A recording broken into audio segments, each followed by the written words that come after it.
Are you all set? Everybody ready? It's nice to be with you. Welcome to the final cabinet meeting of 2025, a year that will go down as the most consequential and successful first year of any administration. They're saying that, not me. Oh, I say it too, actually, but a lot of people are saying it. And a lot of that is thanks to the men and women in the cabinet. With the new and improved cabinet room, I might add. We took pictures down from the vaults. We have vaults downstairs with lots of pictures that haven't been exposed to the world for, in many cases, over 100 years. We brought them up, and we're using them as they should be used. But the cabinet room looks beautiful, like it should now. The Oval Office looks beautiful, like it should. It was not. It was like the rest of the country. It was in disrepair. 1 year ago, our country was dead, and said to me by many leaders, we had a dead country. Now we have the hottest country anywhere in the world. It's true. The hottest country anywhere in the world. Think of that. In 4 long years of the Biden administration, there were just $1 trillion of new investments in the United States in 10 months. We've secured commitments of over $18 trillion. So they had, in 1 year, less than $1 trillion. That's in a period of 4 years. Think of it. 4 years they had less than $1 trillion. In 10 months we have more than $18 trillion. Is that right, Scott? It's even going to be higher than that. It'll be higher by and going up. And we're waiting for the Supreme Court case, and it's so important and so vital for this country because we're not only respected again, we're putting out wars by our trade policies, and we're taking in hundreds of billions of dollars, and our country is wealthy again and secure again, and it's part of national security, and I hope that goes well. I think it's very important, but think of the number. We're going to be over $18 trillion in 10 months, and which is a record times probably 8 or 10 times, I think more than that, for any country. There's never been a country that's had that kind of an investment ever in history. And there's never been a country that's had half of that. It's a tremendous thing that's taking place. We have companies moving in from all over the world, from Mexico, from Canada, from Europe, from China, from Japan a lot. We just had Toyota is going to spend $10 billion, they just announced, on building new plants in this country. Our workers, they're going to be our workers, but they're spending a tremendous amount. So the stock market has set 46 all-time highs. And this last Friday, which is called Black Friday, was the biggest ever online sales that there's ever been by a lot. More Americans are working today than at any time in the history of our country. I mean, these are the facts we have to get out. And, you know, there's this fake narrative that the Democrats talk about, affordability. They just say the word. It doesn't mean anything to anybody. They just say it. Affordability. I inherited the worst inflation in history. There was no affordability. Nobody could afford anything. The prices were massively high. Do you remember when we took over eggs? You did a great job on that, Madam Secretary. Agriculture, Brooke. Eggs were 4 or 5 times higher than they had ever been. They said, don't order eggs for Easter at the White House. And we ended up doing it, and we got the egg prices way down, lower than what they were before. But the word affordability is a con job by the Democrats. They say affordable. I watched the other day where some very low IQ congresswoman talked about affordability. She had no idea. Their prices were much higher. As an example, energy, gasoline, we're now at about $2.50 a gallon. We're going to be, I think, at $2 a gallon. We could even crack that at some point. I'd love to do it. And we could do it more easily if we weren't building up the strategic national reserves, which Biden emptied out before the election so that he could try and get elected, meaning he started it, then he got thrown out of the race. Then she took over and she kept it going, and they emptied out these strategic national reserves, which are really meant for something else. They're not meant to keep people happy with their gasoline price. They're meant for war. They're meant for problems, big problems. He emptied it out, and then she continued it during the process of trying to get elected. Didn't work out too well for him. And they virtually brought it down to the lowest level, I believe, in history. And it didn't have much of an impact because the prices were very high. But our prices now for energy, but for gasoline, are really low. Electricity's coming down. And when that comes down, everything comes down. But the word affordability is a Democrat scam. They say it, and then they go on to the next subject. And everyone thinks, oh, they had lower prices. No, they had the worst inflation in the history of our country. Now, some people will correct me, because they always love to correct me, even though I'm right about everything. But some people like to correct me, and they say 48 years. I say it's not 48 years, it's much more. But they say it's the worst inflation that we've had in 48 years. I say ever. But whether it's 48 years or ever, it's pretty bad. We had the worst inflation that we've ever had. Since last January, we've stopped inflation in its tracks. And there is still more to do. There's always more to do, but we have it down to a very good level. It's going to go down a little bit further. You want to have a little tiny bit of inflation. Otherwise, that's not good either. Then you have a thing called deflation. And deflation can be worse than inflation. But we have it almost, we'll soon be at a perfect level. But we inherited the worst inflation. But we have 20 states that are now selling gasoline at less than the $2.75. Think of that, $2.75, and it was at $5 under Sleepy Joe. Grocery prices are down with the cost of Thanksgiving turkey this year down 33%. It was lower than 33% lower than under the Biden administration. Egg prices are way down 86%. Thank you.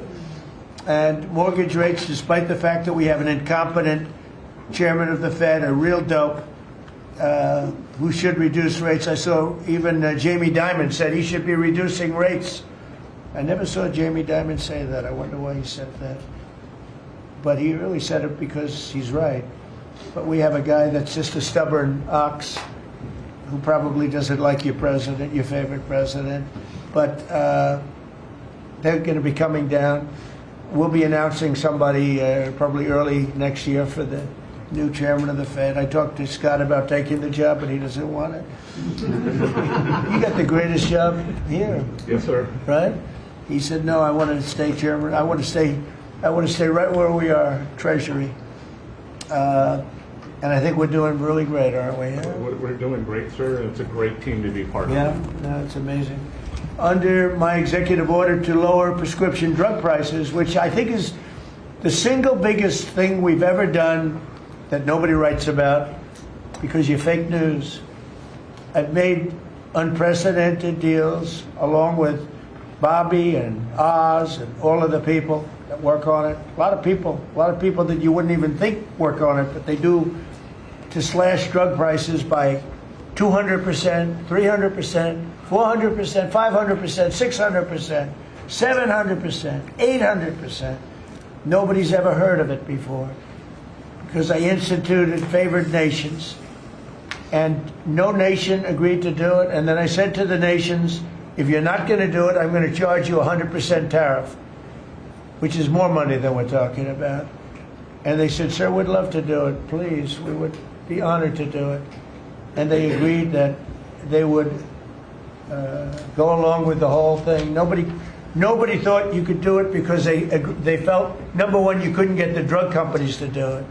So we're paying, as an example, for the, let's call it the fat drug, F-A-T, for fat people. Anybody use it at the table? Don't ask. But the fat drug was $135. Think of that. For certain people, $1,300 for certain countries, $1,300 in New York. So in New York it was $1,300, and in London it was $135. And a friend of mine called me, he said, what is this? Why is it? He got used to paying $1,300. Well, now what we have it down to is, Bobby, what's the number? Like 150 or something? We have it down to a low number, don't we? Yeah, it's around 100, 125, 150. Yeah, think of that. So we got it down from $1,300 to $125 to $140, depending on various countries. In other words, we're paying the lowest price, tied for the lowest price in the world. People said you could never do that because you couldn't get the countries to agree to it. I did. Every country agreed to it because I said, if you're not going to agree to it, that's okay, I'm going to charge you tariffs. And as soon as I said that, they said, we agree. And then we had to be a little tough with the drug companies, but they came along. The bigger problem was the countries. The countries just wouldn't go along with it, but they did. Every country. So we have reduced drug prices by 500, 600, 700, 800, 900%, depending on the drug, depending on the company, depending on all of the different factors involved. Nobody's ever even thought of drug reductions like that, price reductions. And I told you the story that in my first term I was so proud of myself because I reduced drugs. It was the first time in 28 years that drug prices were reduced. It was 1/4%. 1/4%. And I was so proud of myself. I said, it's the first time in 28 years that drug prices went down over the course of a year, over the course of a presidency. 1 year, 1/4%. I had a news conference. I was so proud. Now I got them down, not 1/4%. I got them down 400, 500, 600% and more. And the fake news won't write about it. And it's going to have a huge impact on healthcare because a big part of it's buying drugs, buying prescription drugs. It's going to have a huge positive impact because Obamacare is a disaster. I said it years ago and I say it now. And the money should be paid, taken away from the insurance company. Obamacare was made to make the insurance companies rich. Their stocks have gone up 1,000% in a short period of time because the money goes to the insurance company. I want the money to go to the people. Let all the money go to the people. And let the people go out and buy their own health care. And I see on television, people are advertising now, we will help you buy health care. We will go out and help you buy. That's becoming like an industry because of what I said. So something's going to happen. It's probably not going to be easy because the Democrats, frankly, they don't want to make a good deal for the people. They just want to make a bad deal for the country. They want to make a bad deal for the Republican Party. But the Republican Party is united. And I will say that what I would like to do is the money doesn't go. Trillions of dollars get paid to drug companies. And you still have lousy health care. Obamacare is horrible health care. We want it to go to the people and then let the people go out and buy their own health care. And they'll do great. They'll do great. So we're negotiating that now with the Democrats. Well, congressional Democrats want the largest tax hike in history. I proudly signed the largest tax cuts in American history with the Great Big Beautiful Bill. The Great Big Beautiful Bill, the biggest piece of legislation ever signed, and that includes the extension of the original Trump tax cuts. But it's the biggest tax cut ever signed, and it includes no tax on tips, no tax on overtime, and no tax on Social Security. Nobody's ever seen anything like it, so think of that. And in addition, you get, if you buy a car, this is great for our car industry because we have a lot of car plants. We're bringing back the automobile business. 60% of it was stolen because we had incompetent presidents or incompetent trade people. But 60% of it was stolen over the years, and now I think we're bringing it all back. I think we'll be bigger than we've ever been in the auto business. That's not even to mention AI, where we're leading China. You know, we're leading China by a lot. They're not going to catch us. We have to be smart, but if we're smart, they're not going to be able to catch us. They know that. They told me that. Next year is projected to be the largest tax refund season ever. And we're going to be giving back refunds out of the tariffs because we're taking in literally trillions of dollars. And we're going to be giving a nice dividend to the people, in addition to reducing debt. As you know, I inherited a lot of debt, but it's peanuts compared to the kind of numbers we're talking about. So we're going to be making a dividend to the people. And additionally, we're going to be able to reduce debt.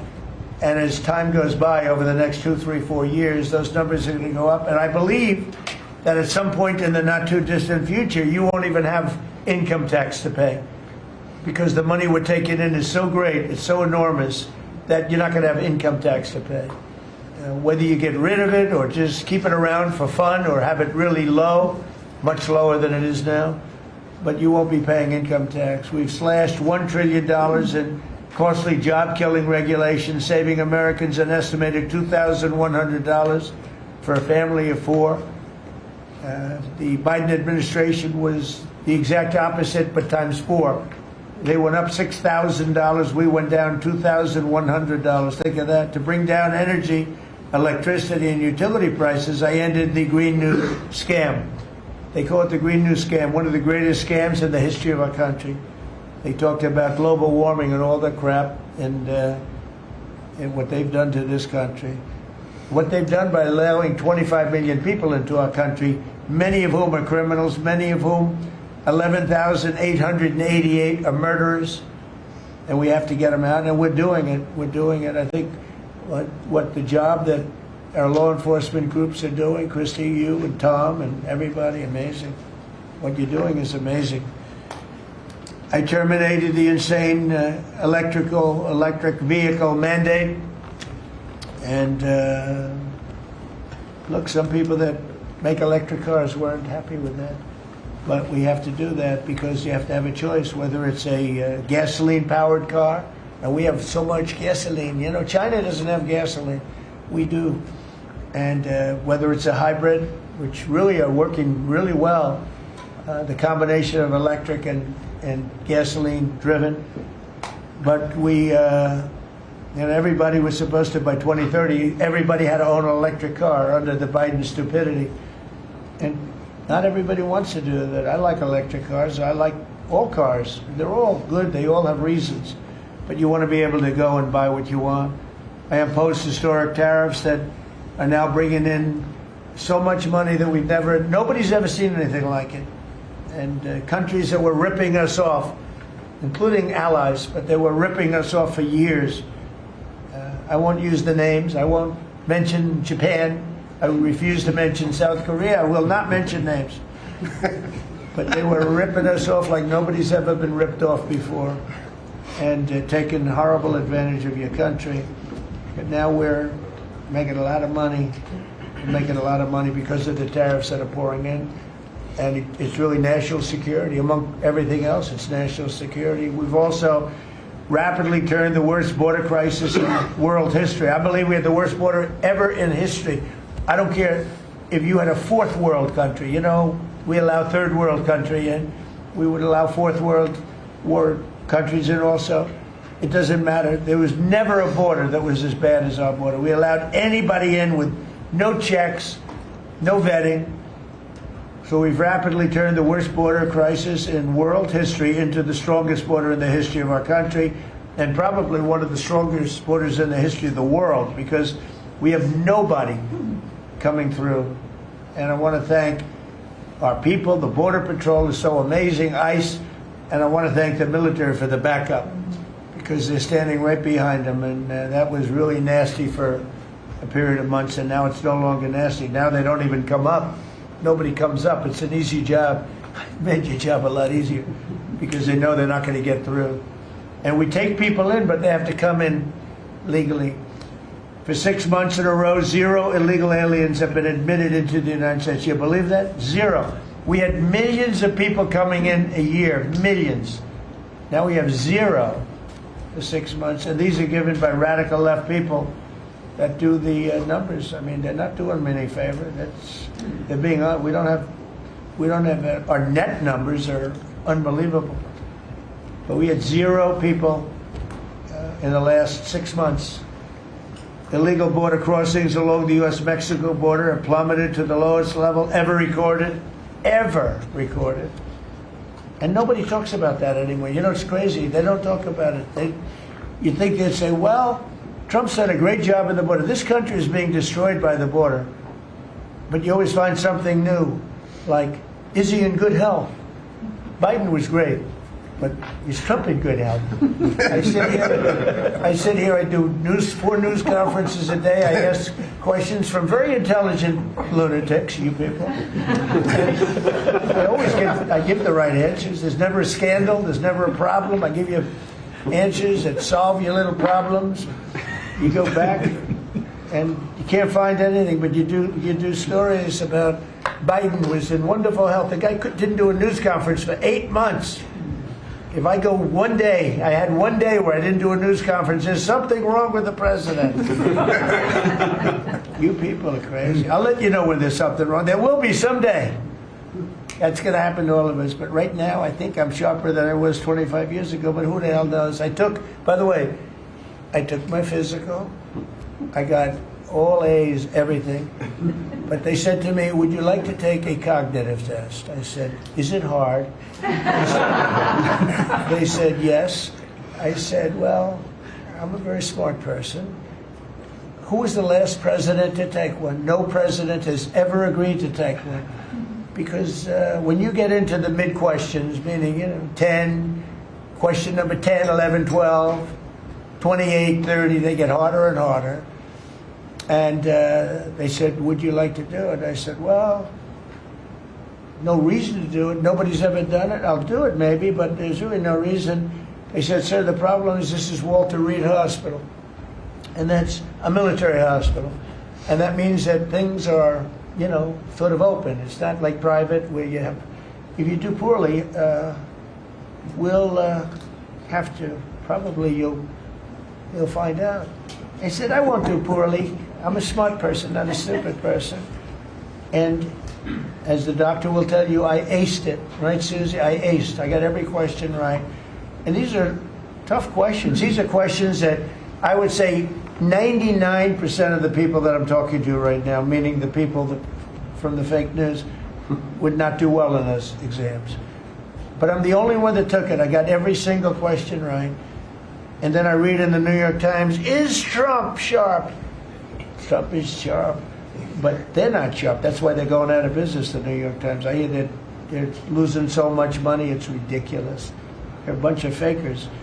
But we can never let another thing happen like what happened to us with a fake election, with a rigged election, where a guy like Joe Biden assumes the presidency.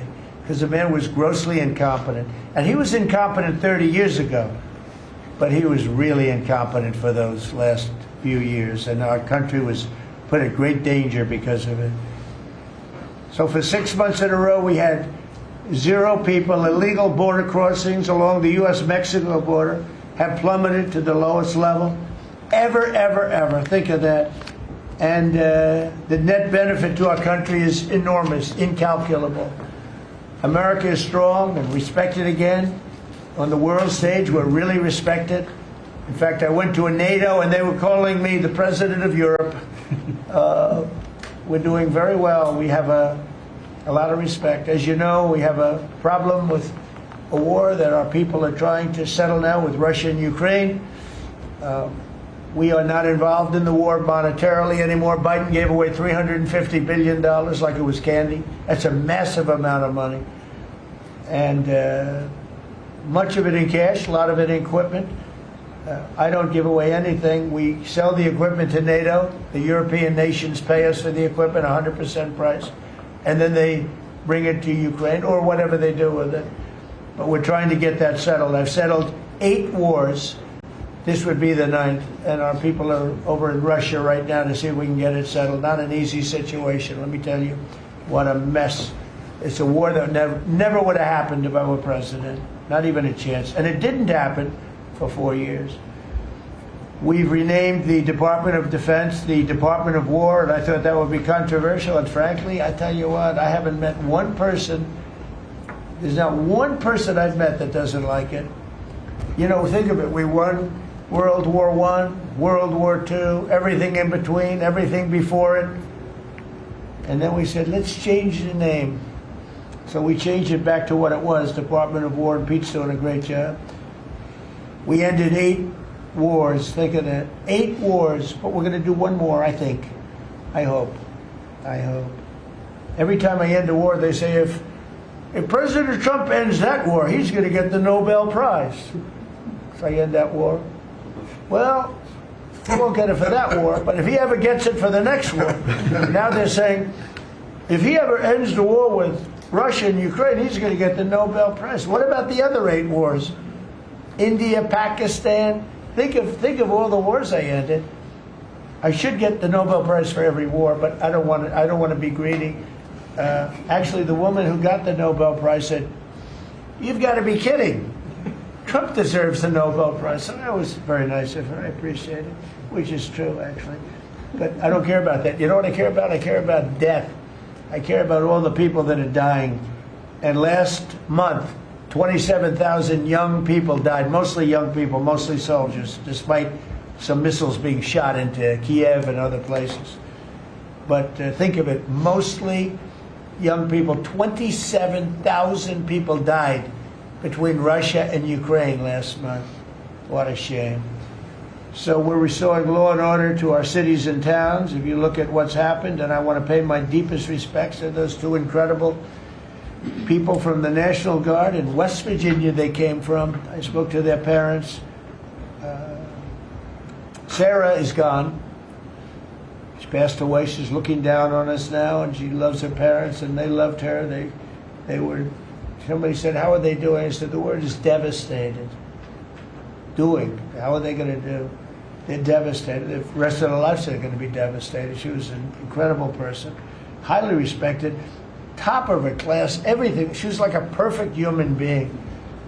20 years old, just started. She was like a baby. She was so proud. They were giving her a promotion, and she told the parents that she was getting a promotion, and they were so proud of her. Then they get a call that this happened. And we have one young man who's fighting for his life. He's fighting very hard. I think he's probably doing better than anybody. They said he didn't have a chance. I'll tell you, the one who said he's going to live is his mother. Spoke to his mother. "Sir, he's going to live." I spoke to her very soon after this horrible event took place with this scum that is able to come into our country. I spoke to his mother. "Sir, he's going to be okay. I'm telling you." No doctor thought that. Nobody thought that. He was hitting bad places, and she was like so positive. It was incredible. And it's possibly right, Pam, right? Possibly right. Boy, it would be amazing. If he lives, it would be amazing. A miracle, actually.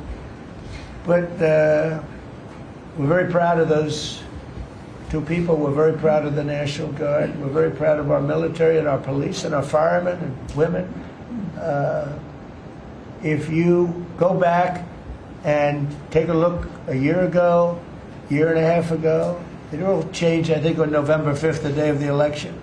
But you go back before that, you couldn't get people to join the military, Pete, right? They didn't want anything to do with military. They wanted nothing to do with joining the police or the fire. They wanted nothing to do with anything. They had no spirit. The country it had no spirit, nothing. And now we just had the highest recruitment in history, and we're getting great people. We're getting great people. And I will say, despite what just happened, Washington, D.C. has become a really safe place. And I guess this lunatic probably was upset that the National Guard is so effective, because we were really, really effective, and we are. And Washington, D.C. is now considered a very, very safe city. We had crime numbers a year ago that was so bad, embarrassment that the city, the capital of this country, could have numbers like that. And Washington now is, no murders, no this. It's been a miracle also what happened here. And now we're in Memphis, and we're going to New Orleans pretty soon. Over there, the governor called me. He'd like to have us go there. Governor Landry, great guy, great governor. He's asked for help in New Orleans, and we're going to go there in a couple of weeks.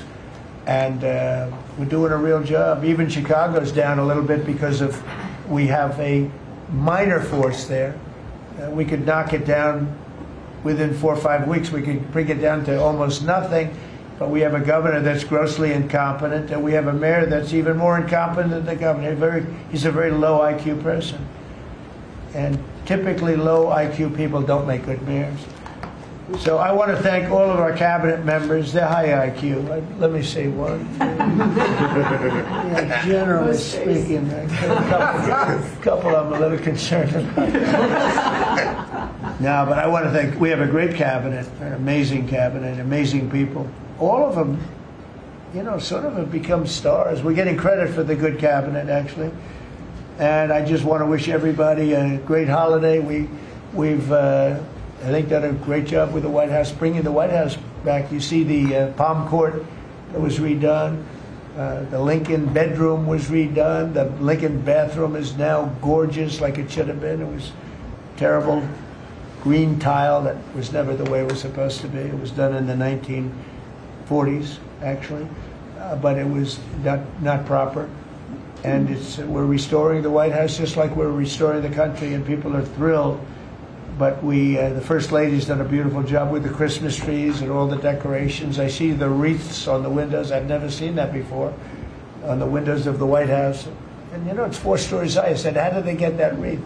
They had people going up in a little dangerous. I wouldn't want to do it. But they put them up, and we have wonderful people working in the White House, and they're really proud to bring the building back. Because this building was a little bit like the country. It was mishandled, it was mistreated, and now it's being given love. And we're building one of the great, I think, maybe the greatest ballroom. We needed it for 150 years. They've been asking. You see the trucks and cranes and excavators in the background, and you hear them, and every time I hear them, I love the sound. To me, I love the sound. I wouldn't say my wife is thrilled. She hears pile drivers in the background all day, all night. They go till 12 o'clock in the evening, day, night, pile drivers. Darling, could you turn off the pile drivers? Sorry, darling, that's progress. But no, we're doing great. It's going to be I think it's going to be the finest ballroom ever built, and we're going to have it here. They've wanted it for 150 years. Think of that. So I will just end by saying I want to thank the cabinet. It's been a great cabinet. Let's think of it.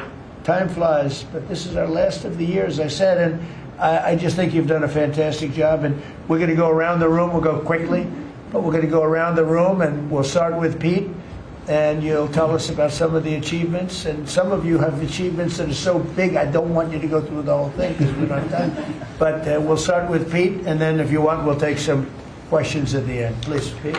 Well, thank you, Mr. President. As you said, it has been a historic year at the Department of War. Recruiting and retention over this year are at the most historic levels our country has ever seen.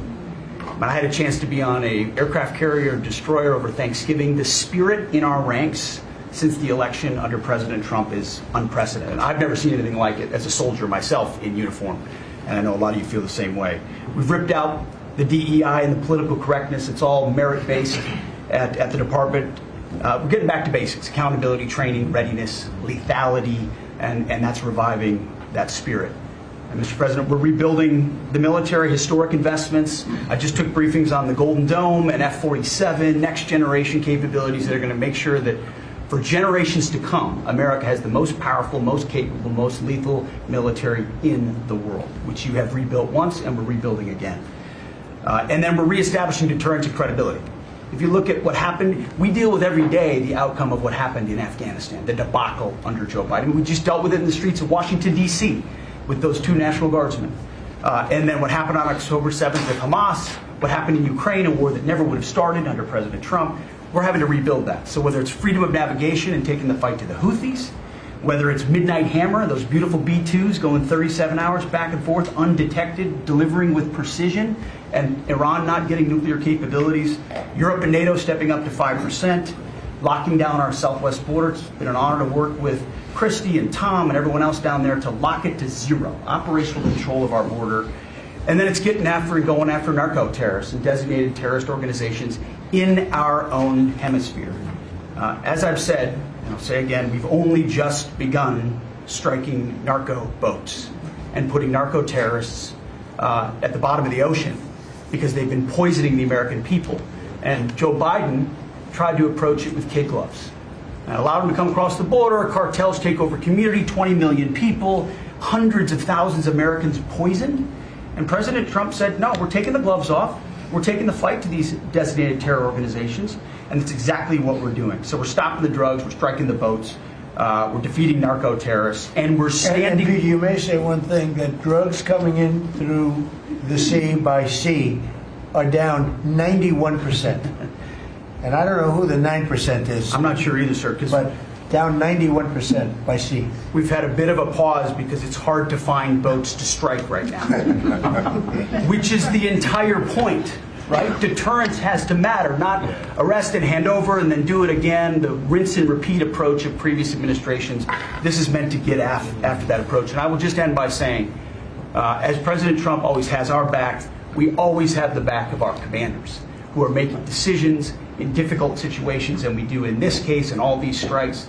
They're making judgment calls and ensuring that they defend the American people. They've done the right things. We'll keep doing that, and we have their backs, Mr. President. Good job. Thank you very much. Howard? So we set out to stop the ripoff of the United States of America. This is about global change of trade. We've been ripped off since 1945 when we set this policy. So we set out, and together with my partners, Jameson Greer and Scott Bessett, we set out to change that.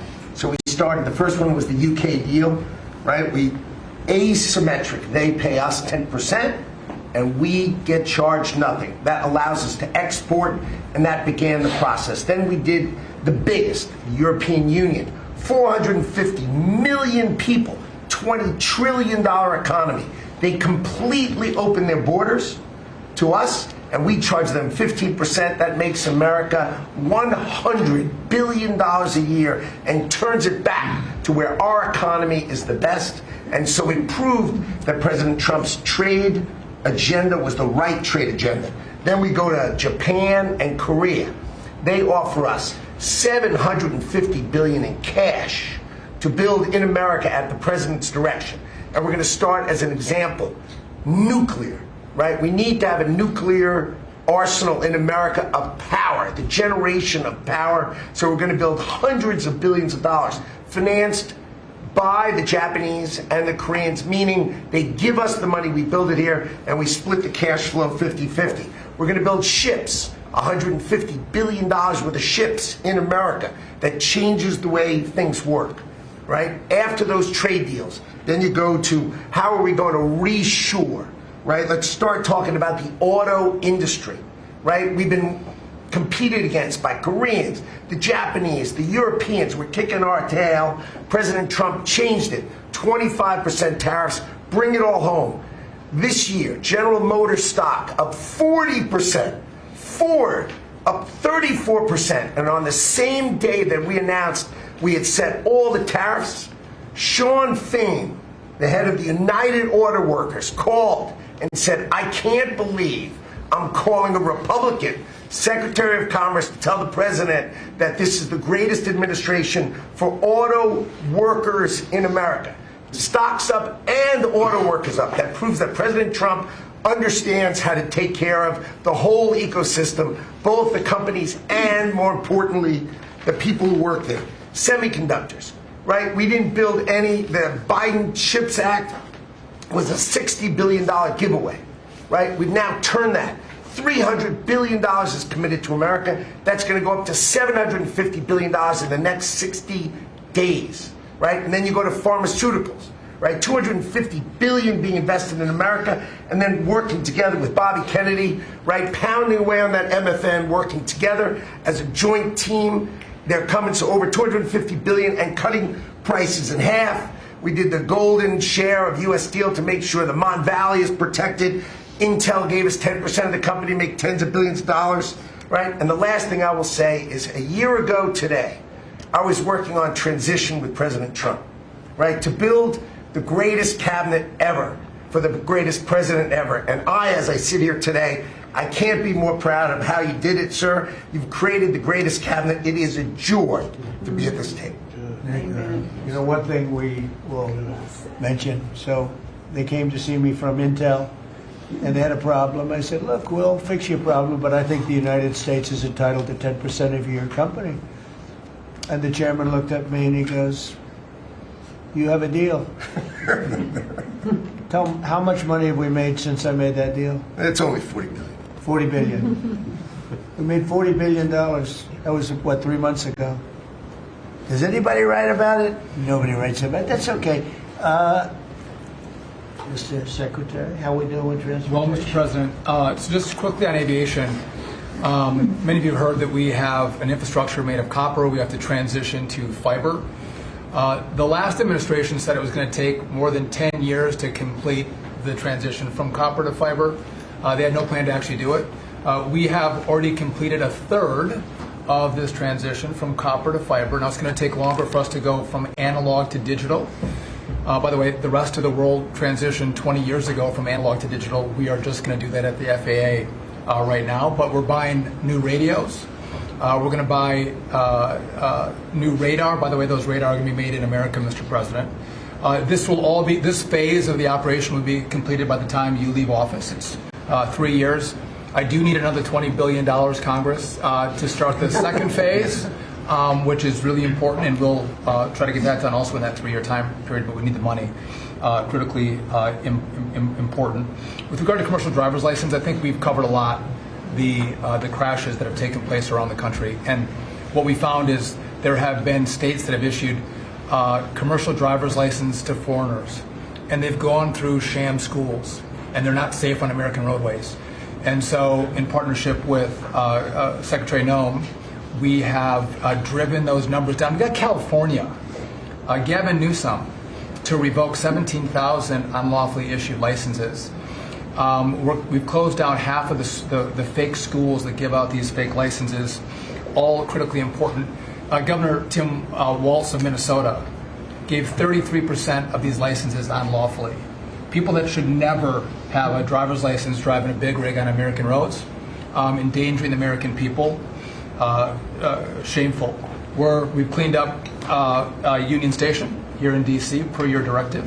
We're going to rebuild Penn Station in New York. We're going to break ground at the end of 2027, get that project operational. And, Mr. President, a lot of us, I fly commercially, I fly back by the bathrooms. I don't know why that happens. They put me in the back. We've asked Americans to bring their better selves, to bring civility back to travel, to say, listen, let's say please and thank you. And if you have someone's pregnant on your flight and you're as strong as Pete is, well, pick up the bag and help her put it in the overhead bin. Let's be nice to each other, is what we've asked. Maybe not wear pajamas or slippers on the airplane. And I think it's been received fairly well, and I think we can all have a better travel experience when we do that.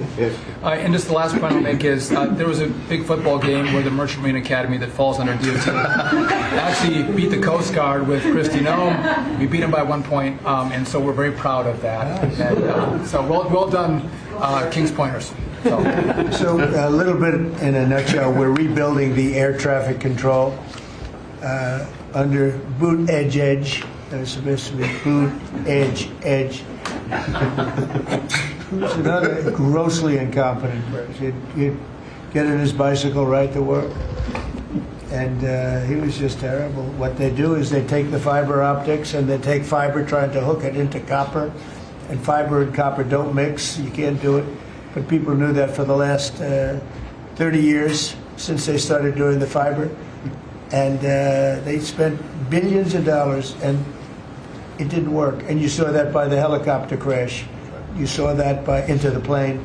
You saw that by a lot of things. So we're doing a brand new air traffic control system, and it's going to be the best, and it's going to be from top to bottom. And we have the 3 top companies in the world bidding on it.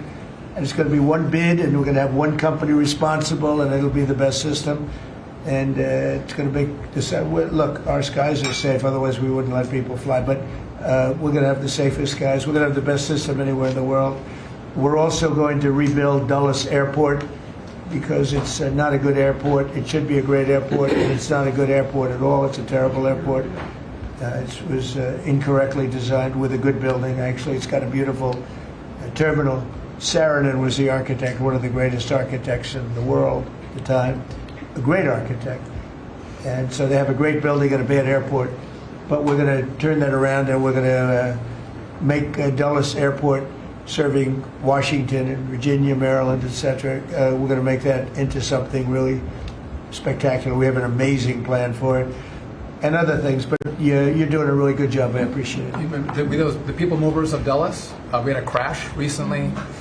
So we're going to announce that later today, a request for bids on this. But again, it's a not a great airport, which we can make great in this administration, Mr. President. We have a design that's amazing for Dulles. It's going to take Dulles and make it a really bad, it was a badly designed airport. We're going to make it into as good as there is in the country. It'll be exciting. Okay, please. All right. Well, Mr. President, it's good to be here at this meeting because in 1 year you can look around the table and see the change. And I think one of the biggest changes is how this cabinet works together. And I want to start there. There's often been said, I found out some things this year that I didn't know, that the Department of what was Defense, now Department of War, and the Veterans Department had never really communicated. Now, we're fraternal twins, in a way. Pete and I are. He lives better, I'm better looking. But in the looking at this, I mean, he brings them in. He keeps them for a number of years, up to 20 or longer, and then they come into what the country is committed to our veterans. And if you don't have both ends working correctly, then recruitment lags, morale lags, and we've been able to work and fix a great deal of that. I didn't need to change our name, but I did do one thing. I put the veteran back first at the VA. And we did that in 1 year. How did we do that? We started taking things that have been neglected for a long time and put them back. We had a backlog in which we've dropped over 160,000. We're not talking year-to-year change at the VA. We're talking 5-6 years. We have to go back 5 to 6 year prior COVID numbers to see the change of backlogs that are now reduced. We do it in 6 months instead of the long time it took. In fact, it grew under the Biden administration. It shrank over 160,000 under us. Champ VA, which is a program we have, has basically been back to day. It was at a terrible state, which delays and claims and everything's going on. We've got that back. We're doing things like taking a new look. I have one question that I ask when I go to my hospitals. We probably have over 170 hospitals, 1,200 clinics, and I ask the people one thing, Mr. President. I said, what are you doing right now that if you were just honest and I wasn't standing here, you say, this is stupid? It's been amazing what we've gotten, and the feedback that we've had. We've been able to change how we do credentialing, how we do privileging, how we do hiring. We're all working through that, and it has all made a difference for our veterans as we go forward. CMP exams for veterans out there listening. If this is the one for disability claims, where they say, well, let me send you to a doctor to make sure. Most of the time we have that already in the record. We're working now to where those could actually be changed, where we just look at the record and not have to send them to the doctor. That's almost a $3 billion savings that we can let, and also not taking what the veterans get. We're also getting ready to announce here pretty soon a reorganization that's going to bring our hospital system organizationally in line with the 21st century. We are the largest healthcare organization. It's about time we acted like it, Mr. President. You gave that leadership. We're going to do it. And also one thing, community care contracts getting ready to go out. It's one of the largest contracts in the federal government, but it does exactly what you and I have talked about before, making sure that our veterans can get care in the system or in the community, wherever they want it. We're getting ready for that. Now, I have one thing for all the press who really enjoyed the first of the year, saying, oh, you know, they're going to cut all these jobs, 80,000 this, 80,000 at the VA. Mr. President, every success that I just gave you came after the fact, or pretty much after the fact, that we had 30,000 take early retirement. Early retirement, no risk, although you reported it as loss and risk. You can't help yourself. 30,000 took the retirement.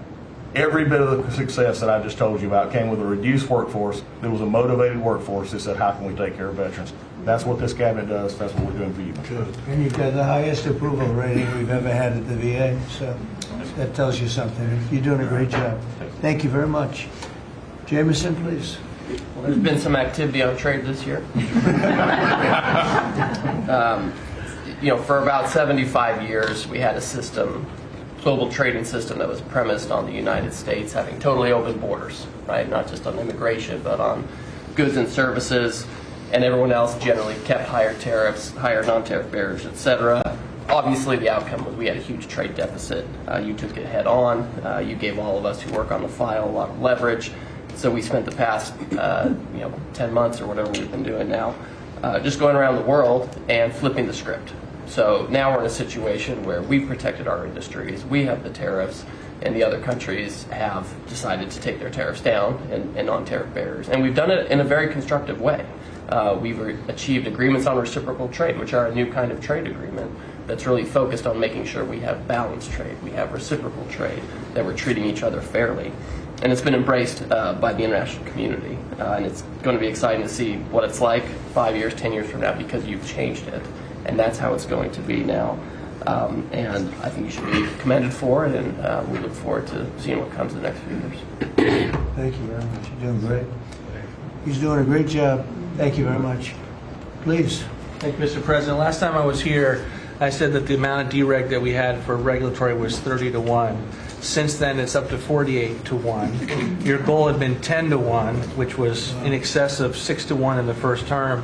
It's actually much higher than that, but I made my team redo the threshold a little bit because it sounded so unbelievable. But the amount of work that's being done with this entire team is astronomical. And another detail in that is that when we propose a rule, some of the biggest ones that you care the most about don't go into that count until they are finalized. So next year we should be even more eye-popping. One of those to talk about is the federal acquisitions regulations, which you gave us a charge 6 months ago to dramatically reduce. In 6 months, we've lowered it by 25%, 500 pages, 2,700 mandates, which is a third of the mandates.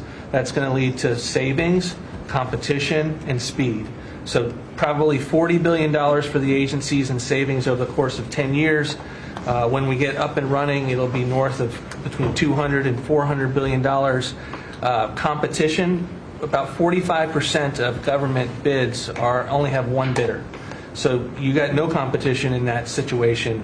That will now change, and then we're just getting faster, months, and hopefully we turn it into years, which means you all around this table can buy things that you need quickly, and that you have better vendors to come, many of them small businesses who want to participate in the federal procurement process. So making all sorts of improvements on that front. It's very exciting. Thank you, Mr. President. Great on the regulations. We're cutting them at levels never seen before. And I have the record from the first 4 years, but we're blowing that record away, so it's been really great. Good. Scott? Yes, sir, Mr. President. Great to be with everyone.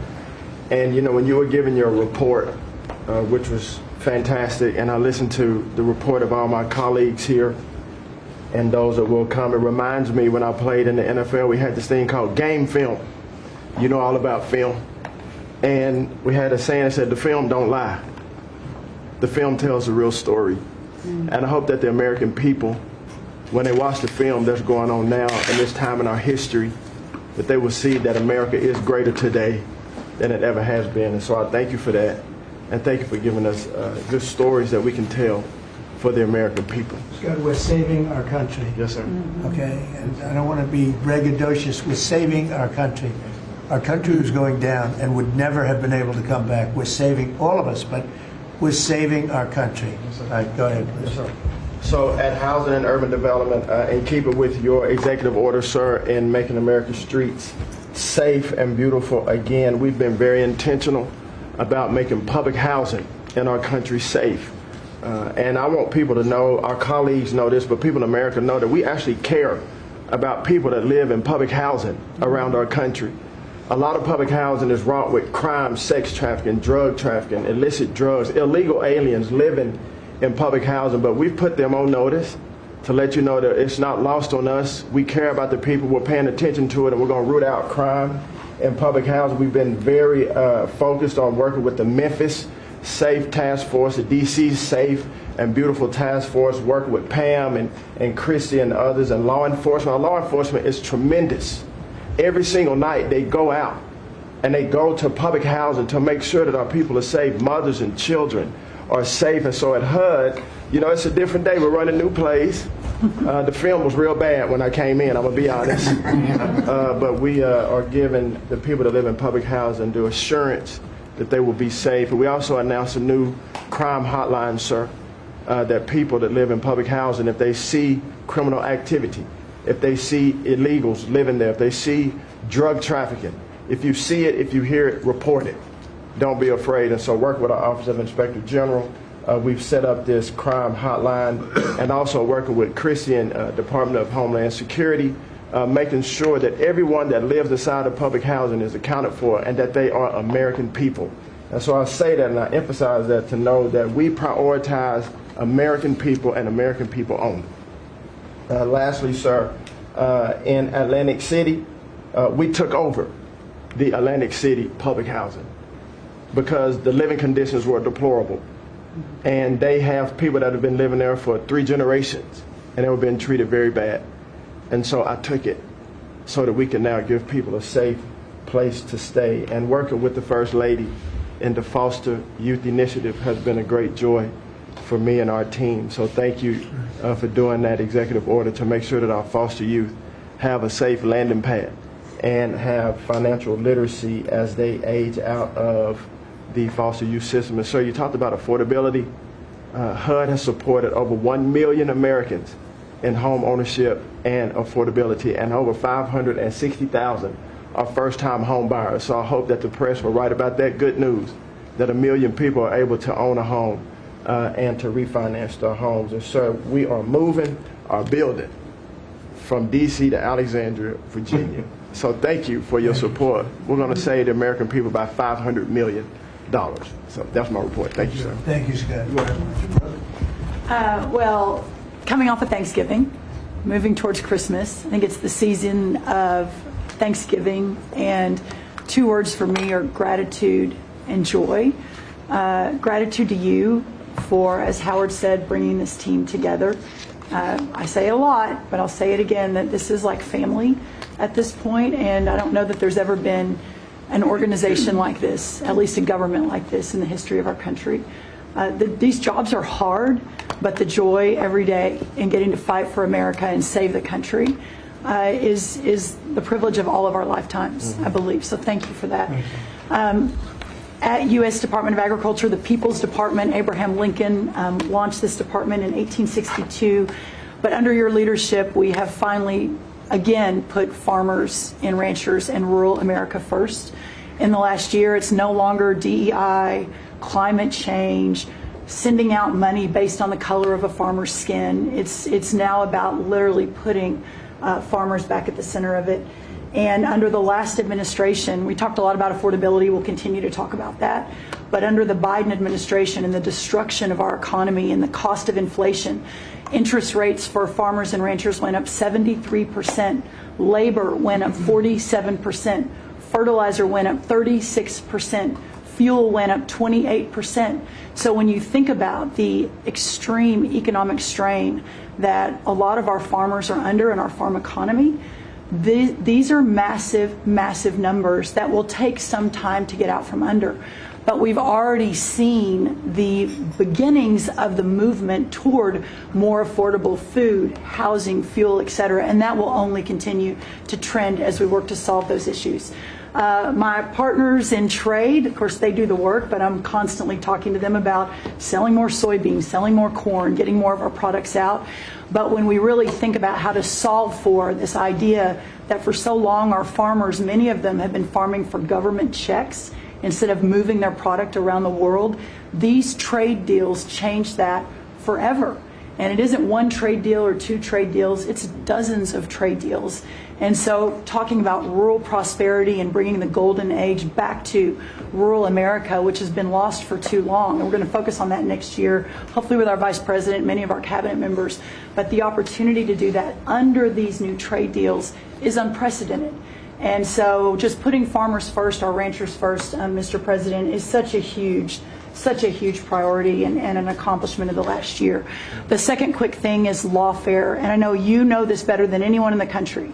When a government politicizes and weaponizes their power to go after average, everyday Americans, well, from you, the top of the heap as president, but all the way down to the ranchers in South Dakota, the Maud family, who were facing jail time over a fence line dispute that had been in their family for 130 years. We fixed that. The Henry family in New Jersey, who were facing their farm being taken away for eminent domain to give to affordable housing, we fixed that. So being able to completely change the trajectory of private property rights, but especially as it has to do with our farmers and ranchers and our rural communities, changes everything for our country. And then the third thing, we have so much great things to talk about at USDA, but the third thing, which became very much a part of the national conversation during the Democrat shutdown, was SNAP reform, food stamp reform. When all of America saw what so many of us know and have been working on, But when you have so much rampant fraud in a program that 42 million Americans participate in, now big good piece of news that I hope is written about, since you became president, about 800,000 of those 42 million have moved off of food stamps, which is hopefully the plan with better jobs, higher wages, etc. But still, when we found 186,000 dead people's Social Security numbers being used, 500,000 people receiving benefits more than twice. We had a couple of people receiving benefits in 6 states.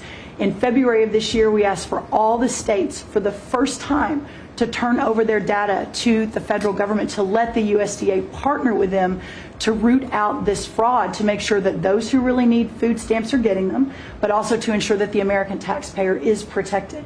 21 states said yes, not surprised. 29 states said yes, not surprisingly, the red states, and that's where all of that data, that fraud comes from. But 21 states, including California, New York, and Minnesota, the blue states, continue to say no. So as of next week, we have begun and will begin to stop moving federal funds into those states until they comply and they tell us and allow us to partner with them to root out this fraud and to protect the American taxpayer. As Joe Biden was working to buy an election a year ago, he increased food stamp program funding by 40%. So now as we continue to roll that back. So the partnership in Making America Healthy Again is also in food stamps, but a lot of what Bobby and I are doing together is really remarkable. But again, just gratitude and joy for this work, and so grateful to you. The final thing I'll say, a lot of gratitude to Secretary Marco Rubio for wearing his Aggie maroon tie as a reflection of Texas A&M beating Florida handily about a month ago. So Marco, I want to thank you, and much gratitude and joy in my heart as well. Yes. But thank you, sir. We also have to say something about China with one of the largest purchases ever in our country, the soybeans. Yes, sir. And so I want to thank President Xi. We had a great meeting. We were in South Korea, and I went to a lot of other places too, but we met in South Korea, and President Xi was great. And China gave us among the largest orders in the history of your world, agriculture. That's right. And sir, may I say, this is the remarkable result of real leadership, and your real leadership. Just a couple of days ago, China announced that they were going to halt all purchases from Brazil because they had found some irregularities in some of the soybeans they're buying from Brazil. And what that means is a continued signal that this country and our farmers produce the best, highest quality soybeans, sorghum, et cetera, in the world. And what you've been able to do is open those markets up and, again, move toward an era where our farmers are not so reliant on government checks, but they have the markets to sell their product. Having said that, we do have a bridge payment we'll be announcing with you next week, as we're still trying to recover from the Biden years. That's right. To help the farmers. We're That's going to help right. the farmers. They did not help the farmers. That's right. Thank you very much. Thank you, sir. Scott? Mr. President, it's been a great year on the economy, but the best is yet to come. The tens of trillions of dollars that have come in investment, both the portfolio investment by companies, investment by countries, that is turning into a CapEx boom for the U.S. Capital expenditures up 15% in history. When CapEx is up, jobs will follow. The One Big Beautiful Bill is an incredible, as you said, thanks to your leadership, along with Speaker Johnson, Senator Leader Thune, we had that done on July 4th, which everyone said was impossible. And the great thing about that bill, sir, for the American people, it's for industry, 100% expensing, build your factory here, you can write it off immediately, but you also insisted on the 4 benefits for working people: no tax on tips, no tax on overtime, no tax on Social Security, auto deductibility for American cars, and that is retroactive. So as a result, in 2026, we are going to see very substantial tax refunds in the first quarter. So the best way to address the affordability crisis is to give Americans more money in their pockets, which is what this bill has done. We're going to see real wage increases. I think next year is going to be a fantastic year. Taxes, deregulation, energy certainty. That's why everyone with your leadership is coming to America. bond market had its best year since 2020. Everyone said couldn't be done. So we're going to have growth. We've had 2 4% quarters before the Schumer shutdown. We're going to go back to that. So not only are we going to have great growth, but it's going to be low inflationary growth. And stock market obviously is following, but next year is going to be the year for Main Street as all this kicks in. And you came in, immigration, I called it the 3 I's, immigration, interest rates, and inflation, that were killing the American people. Close the border, the promise kept. Interest rates are down, and 10-year bond, again, best year since 2020, and inflation led by energy prices is going to roll next year. I think it's going to be a fantastic year. That we can look back, be very proud of this year, but I think 2026 is going to be great for the American people. Thanks to you. It's going to be great. Thank you very much. Mr. Vice President. Thank you, Mr. President. It's an honor to serve with this great team that you've assembled. And I just want to pick up on something you said, Mr. President, because you hit the nail on the head. That it is absurd that Democrats talk about an affordability crisis that they created and the people around this table work every single day to address. You'll hear a lot of statistics today. You hear a lot of statistics in our political conversation. I think the most important statistic for the American people is that under the Biden administration, the average American family lost over $3,000 of household income. And under the first 10 months of this Trump administration, they have gained over $1,000 of household income. What that says very clearly is that we are fixing the problem that Joe Biden and the Democrats created in the last administration. If you look at every affordability crisis that's confronting the American people today, it is traceable directly to a problem caused by Joe Biden and congressional Democrats. Why did homes get so unaffordable? Because we had 20 million illegal aliens in this country taking homes that ought by right to go to American citizens. Why did tax bills get so unaffordable? Because Democrats were raising taxes while congressional Republicans under the president's leadership, we're now cutting taxes. Why did food get so expensive? Because we printed trillions of dollars and threw it into green scams that made our agricultural economy suffer while Americans were paying higher prices for food. On every single one of those issues, Mr. President, I think we've made incredible progress. But it would be preposterous to fix every problem caused over the last 4 years in just 10 months. I think that we've done incredibly good. But what I see over the next year, and you heard Brooke talk about joy and gratitude, what I really think this season represents for me, and I think for the entire administration, is that we have now done incredible work to fix what Joe Biden broke. And I think that next year in American growth and American prosperity could be the best year that we've had in the United States of America. It's going to happen because we're all working hard. It's going to happen because we have the greatest country in the world. But I think for congressional Democrats in particular, if they want to talk about affordability, they ought to look in the mirror. We are fixing what they're broken. We're proud to do it. It's the job that we were elected to do. But I think 2026 is going to be the year where this economy really takes off. Thank you very much. Thanks, sir. Great. Yeah. President Trump, thank you for talking about Sarah. Heartbreaks for her family. And Andy is doing well. His parents, Melody and Jason, wanted me to tell you, and I was with them yesterday in the hospital. He's a miracle. I was there when the surgeons came in, and they wanted you to know this. He's a miracle, and if everyone in this country can continue to pray for that family. He's got a long road ahead of him, but he is a miracle. And of course, our DC initiative is led by our amazing, and the monster will be held accountable who did this. Our marshals, of course, are leading the DC Safe effort. We have made over 7,000 arrests at your direction. DC is safe again. Working with everyone around this table, Pete and everyone. Scott and I were in Memphis together last week, and everyone, and Bobby, your HHS, doctors and medics are on the ground to help people in Memphis and DC. In Memphis, we've made over 3,500 arrests so far, and Homeland Security, Christy, you've been instrumental in this. But it's everyone working together as a team. We even have Treasury agents out there. It's unbelievable, on the ground in DC and Memphis. Of course, law enforcement first, FBI, Kash Patel has led the FBI. We have a 100% increase in the arrest of violent criminals, thanks to your leadership. DEA, led by Terry Cole, over 45 million fentanyl pills, 4,200 kilos fentanyl powder. That is the equivalent of 347 million potential lethal doses. That's unbelievable that you've taken off the streets of our country. And the weight of all the drugs combined taken off by DEA is the weight of 17 full semi-trucks of the drugs just since you've been in office. The drugs that had flowed into this country under the previous administration.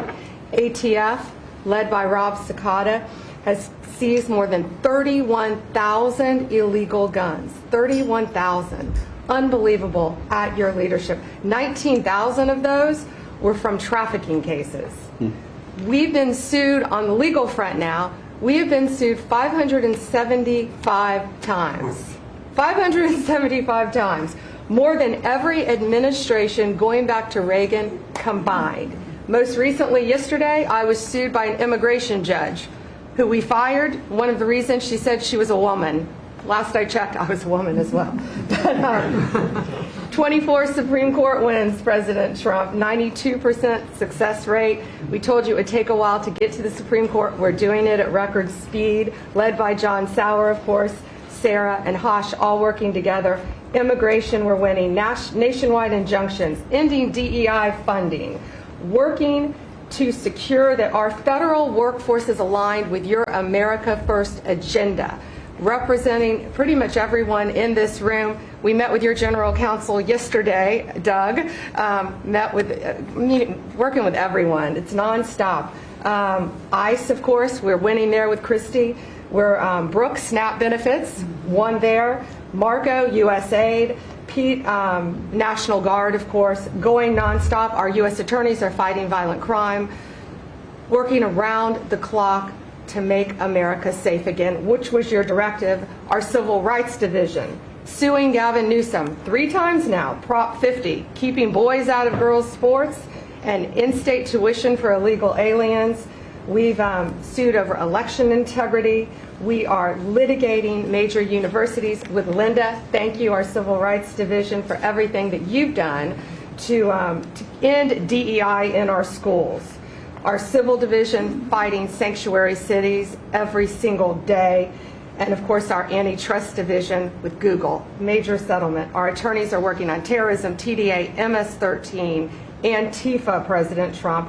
We've charged more than 500 defendants with assault on federal officers thanks to your directive.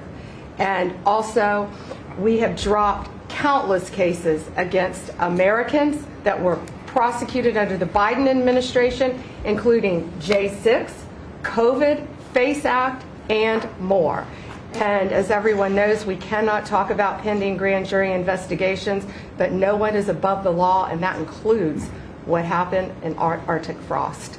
I hope everyone has a very Merry Christmas, Happy Hanukkah, and Happy Holidays. Thank you for fighting for our country. Thank you. Thank you very much. Please, Laura. Well, thank you, Mr. President. Thank you for allowing me to be at this table. When I came on board, I knew really none of you in this last year, and it's been a year, Mr. President, since I've had the pleasure to serve this country on the workforce. Everybody said the Department of Labor would be quiet, fly under the radar. You won't have to do too much. Absolutely not, because you made the American people realize the American dream is real for the American workforce.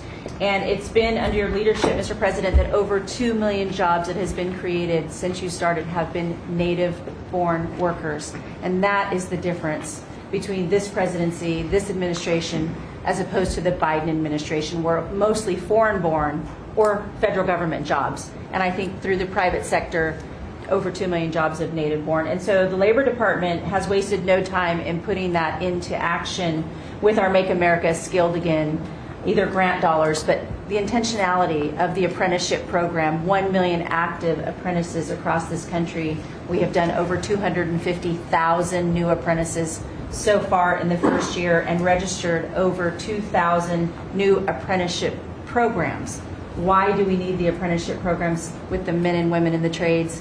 Because of the leadership of onshoring and reshoring, and have a lot of these companies reinvest in America. We have to build this country. We cannot do that without the tradesmen and women and the craftsmen of this country. And I think that, Howard and I, we talked about that from the beginning, and we're going to have to lean in on that because we need the labor force, 700,000 new skilled jobs with electricians, construction workers, machinists, and so forth. And as I traveled with the Vice President as well, we see that on the manufacturing floors of this country, they're in desperate need. The Department of Labor are going to get the workforce skilled again. Working with Secretary McMahon as we move a lot of the education out to our respective states, we are now working together, and we have deployed $86 million in investments, and a lot of that is in AI infrastructure jobs to have our new workforce proficient and literate in AI if we're going to continue to lead the AI race, and we're working on that. And the Department of Labor is now creating and will soon launch the AI infrastructure and workforce hub, which we will be able to track that metrics to see exactly if these dollars are going correctly. Integrating education and workforce with, obviously, Administrator Leffler and I are on the road a lot together because we're talking about Main Street as well as a lot of the manufacturing jobs and how we're being an ally to our businesses as opposed to an adversary. For far too long under the Biden administration, we were adversaries to our business owners, and we want to give them a leg up always and make sure that we're paying attention. And we want our workforce to be educated. We do not need the numbers that we have seen across this country where our 4th through 8th graders cannot read, write, or do any math, and they are our future workforce. We have to depend on the American worker first. Also, lowering healthcare costs in line with the executive order. I'm working with Treasury and HHS, and rulemaking is underway to expand healthcare transparency and make pricing more affordable for our employers who offer these to their employees. Promoting retirement security. The department rescinded the Biden administration's guidance that restricted the use of crypto in the retirement investments, and we're seeing more and more of that, where we also rescinded the supplemental statement that discouraged the fiduciaries from considering the alternative assets for 401ks, and that will also come through the Department of Labor, that rulemaking. Ending abuse of cheap foreign labor at the expense of the American worker. We launched over 200 investigations into companies who will have abuse and or fraudulently against the American worker. So Project Firewall was released. Thank you, Mr. President. We want the trained workforce, but we will root out the fraud and abuse, and we'll protect the American worker first. And slashing the job-killing regulations. The department has rescinded discriminatory DEI practices, and I will tell you, reducing compliance costs for businesses as it was for DEI has saved American businesses nearly $1 billion this year by just getting rid of DEI for that compliance cost that they've had to do. So, Mr. President, continuing to skill the American worker, the American workforce is going to be my mission. We have to do it faster. We have to do it quicker. We have to build so that the American people can realize that American dream that you have laid out so eloquently. And it's an honor to serve under this administration and to talk to the American workers who believe in the American dream again, the pride on their faces, the pride of the American worker, the skilled men and women who build with their hands. It's an honor. Thank you, and Merry Christmas. Very good job. Thank you very much.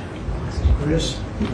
Mr. President, I am honored and frankly inspired to sit at this table with this incredible team of leaders that work every day for one and only one constituency, the American people. Not this group or that group, the American people. The price of energy is very much on the mind of Americans. The biggest determinant of the price of energy is politicians, political leaders, and policies. That's what drives energy prices. Under your leadership, what we've seen in the United States is just a steady drop in the price of gasoline, a huge consumer cost for Americans. As you mentioned early on, well below $3 a gallon right now and trending downwards. There are a number of stations in the heartland of America with $1.99 signs flying today. That's simply impossible without the leadership and changes you brought. Now, of course, you can go to California, where the average price of gasoline is between $4.50 and $5 a gallon today in California. That's just bad political leaders there and bad policies in California. And taxes. And taxes. Taxes they charge on gasoline are just insane. Terrible. And electricity prices is a very parallel story, but it's a bigger moving ship, so the changes are a little bit slower. But Americans are outraged at a roughly 30% rise in the average price of electricity across this country. But everything we are doing together is going to reverse that. Not just stop the rises, but start a downward trajectory in electricity prices. And I can say that with confidence, not because we think these policies will work. We know these policies will work, and I'll get to that in a second. We're going to stop closing power plants. We've already done that, of course. Stop closing the coal power plants and natural gas plants that were shut down. We've got over 30 gigawatts of generators just sitting there today, not allowed to run. Well, of course, we're fixing that immediately. We're going to bring on from our existing grid tens of gigawatts more capacity that'll drive down the cost of electricity. But if we look at the last 5 years to see what works and what doesn't work, the most Trump-aligned policies in the electricity sector were by, no surprise, one of your cabinet members, Secretary Burgum, for 8 years governor of North Dakota. Over the last 5 years, production and demand for electricity in North Dakota grew 35%.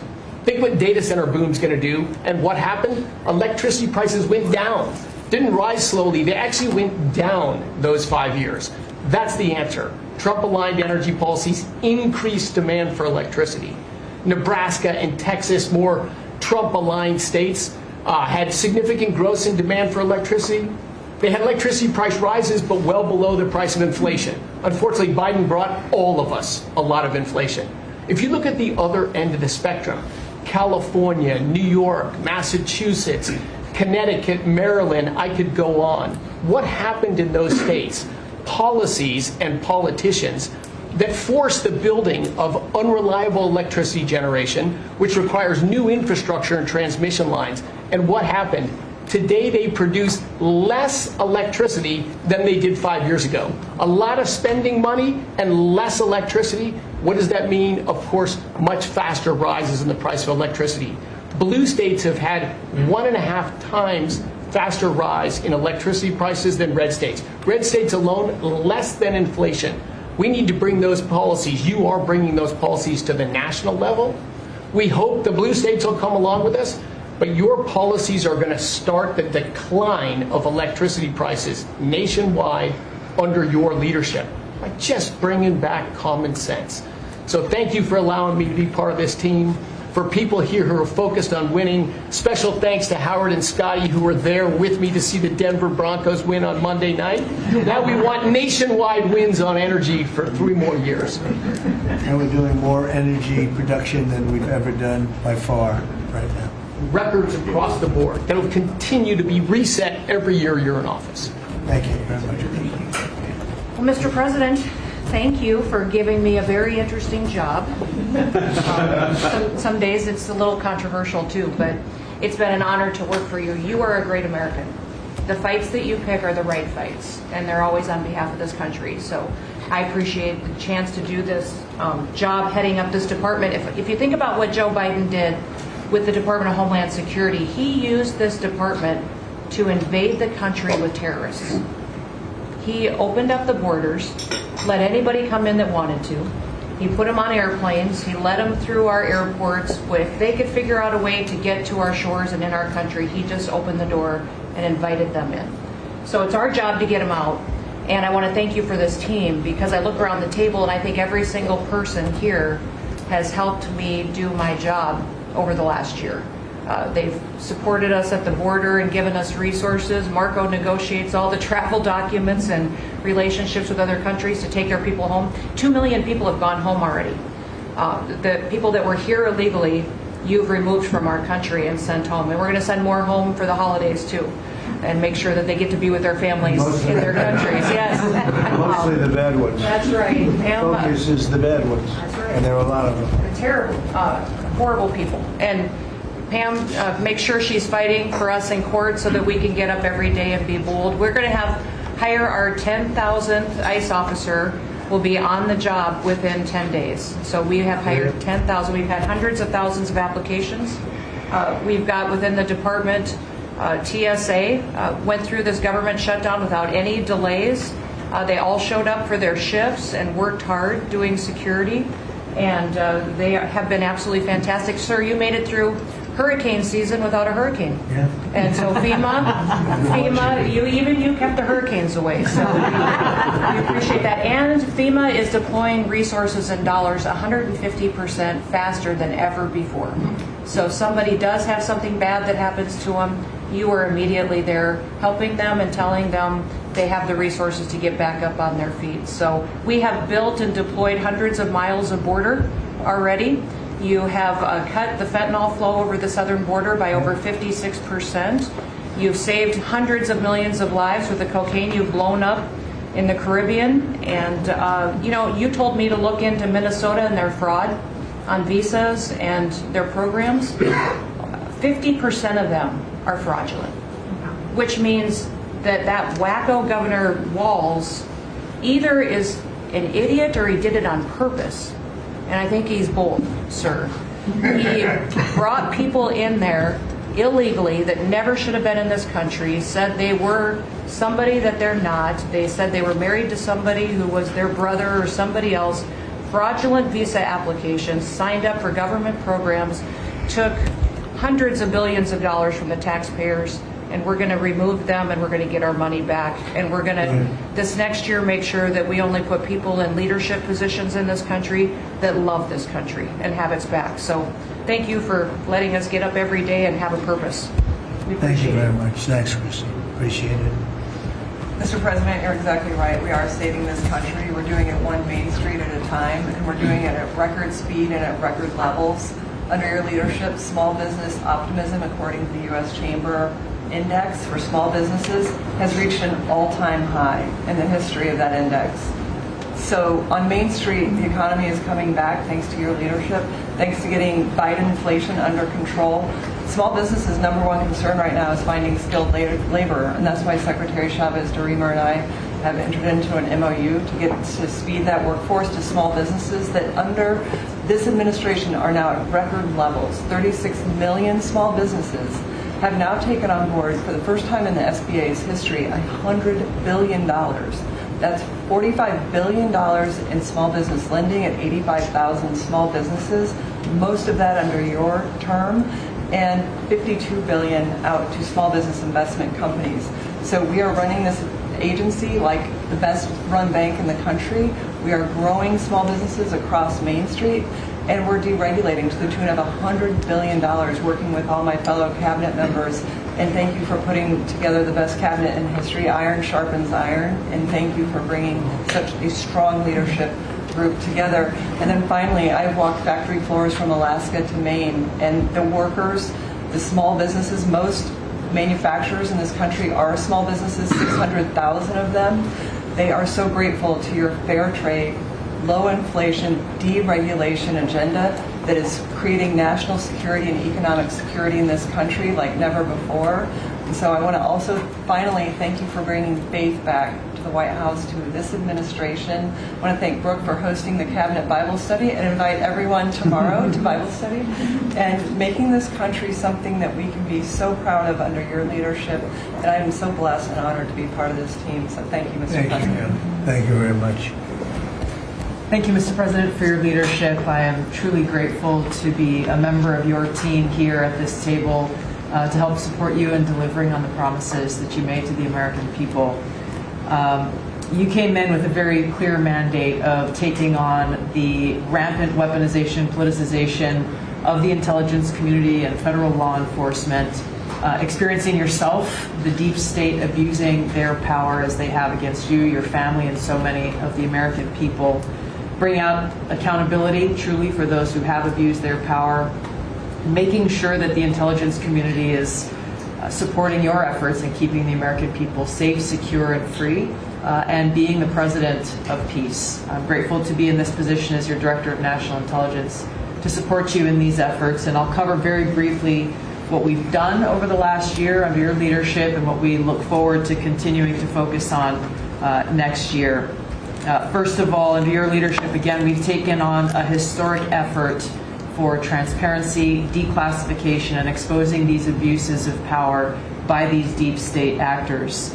We've declassified over 500,000 documents, many of which had never been seen before by the American people, put them online to bring about this level of transparency.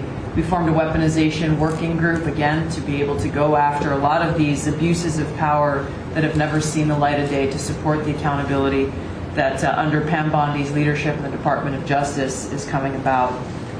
Secondly, bringing about reform to the intelligence community to make sure that we have the most effective and efficient and focused workforce that's really working on bringing about the priorities you have laid out in ensuring our country's security. And lastly, Mr. President, working with many of our partners here around the table is going after these domestic threats. We have threats coming from both Islamist ideology as well as Islamist terrorists, foreign terrorist organizations, and those who seek to do harm to the American people, many of whom were let in across our borders under the previous administration. We are focused on these tasks and this imperative for the American people, and just appreciate your leadership, Mr. President, and empowering us to be able to conduct this service. Merry Christmas. Thank you very much. Merry Christmas. Is this right? Merry Christmas. Say it loud and clear. Lee? Mr. President, your team at the Trump EPA has been crushing it all year to fix the big mess that we inherited and deliver amazing results for the American people. I've had the opportunity to visit all 50 states since confirmation earlier this year, and to hear from real people where they meet, where they live, and to bring their great ideas and their asks back to us to be able to deliver for them. At the Trump EPA, we have proven that you can both protect the environment and grow the economy. On the environmental front, since you were sworn in earlier this year, we have averaged a big environmental accomplishment every single day. On the 100th day, the 200th day, the 300th day of your presidency, each time we released a list of our top 100 environmental accomplishments. That has included a historic LA wildfire cleanup that you ordered us to complete in record time, which we did, and the Army Corps, under the leadership of our great Secretary of War, did their part as well. The federal government completely did all of the work needed to allow these residents and businesses to be able to rebuild, but poor leadership at the local and state level, unfortunately, is still resulting in these property owners unable to rebuild, and it's wrong. We also were able to reach an agreement with Mexico to be able to implement a plan to permanently end a decades-old raw sewage crisis on the southern border with Mexico. And Secretary Rubio and his team, Chris Landau, Ambassador Johnson, they've been amazing to get that done. On the deregulatory front, we have proudly launched a massive blitz that amounts to the largest deregulatory effort by any agency in the history of the United States. To put some perspective on it, in 1 year, at one agency, we will do more deregulation than entire presidencies have done across all agencies. It's incredible. You could go back across 4-year terms to 8-year terms. You've never seen this much deregulation. One agency, 1 year. In fact, when finalized, the proposed rescission of the 2009 Obama EPA endangerment finding amounts to the largest deregulatory action in the history of the United States of America. From fixing the agency's definition of waters of the United States, which is important for our farmers, our ranchers, and other landowners, to the effort to end electric vehicle mandates and promote consumer choice, eliminating regulations designed to eliminate entire sectors of our energy economy. We're thinking big and we're delivering big. We have reduced terrible derailments on diesel exhaust fluid systems. We're getting water moving faster, new pipelines and power plants built, and we're helping to unleash energy dominance. Mr. President, on the operational front, we have significantly reduced the size of the agency workforce, and we are accomplishing more with less. It's all about priorities, and our focus is on fulfilling our statutory obligations, helping to fast-track project approvals that were taking way too long, and closely following the law, as well as key Supreme Court decisions like Loper-Bright to overturn the Chevron doctrine. We inherited massive backlogs that we've been eliminating all year long. We've been implementing your executive order to end COVID-era remote work. We consolidated real estate, canceled expensive media subscriptions, and closed a Biden EPA museum that none of you knew even existed. I'm sure none of you actually visited.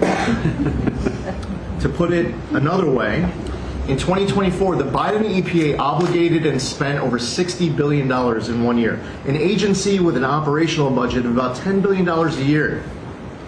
In their own words, caught on camera, they were tossing gold bars off the Titanic, wasting precious tax dollars to pay off well-connected Obama and Biden officials. And they were doing it without any apology or regret. The Biden EPA, in fact, was amending grant agreements just days before you came into office to reduce agency oversight. But this year, 2025, at the Trump EPA, similar theme that you'll hear from everyone around this table.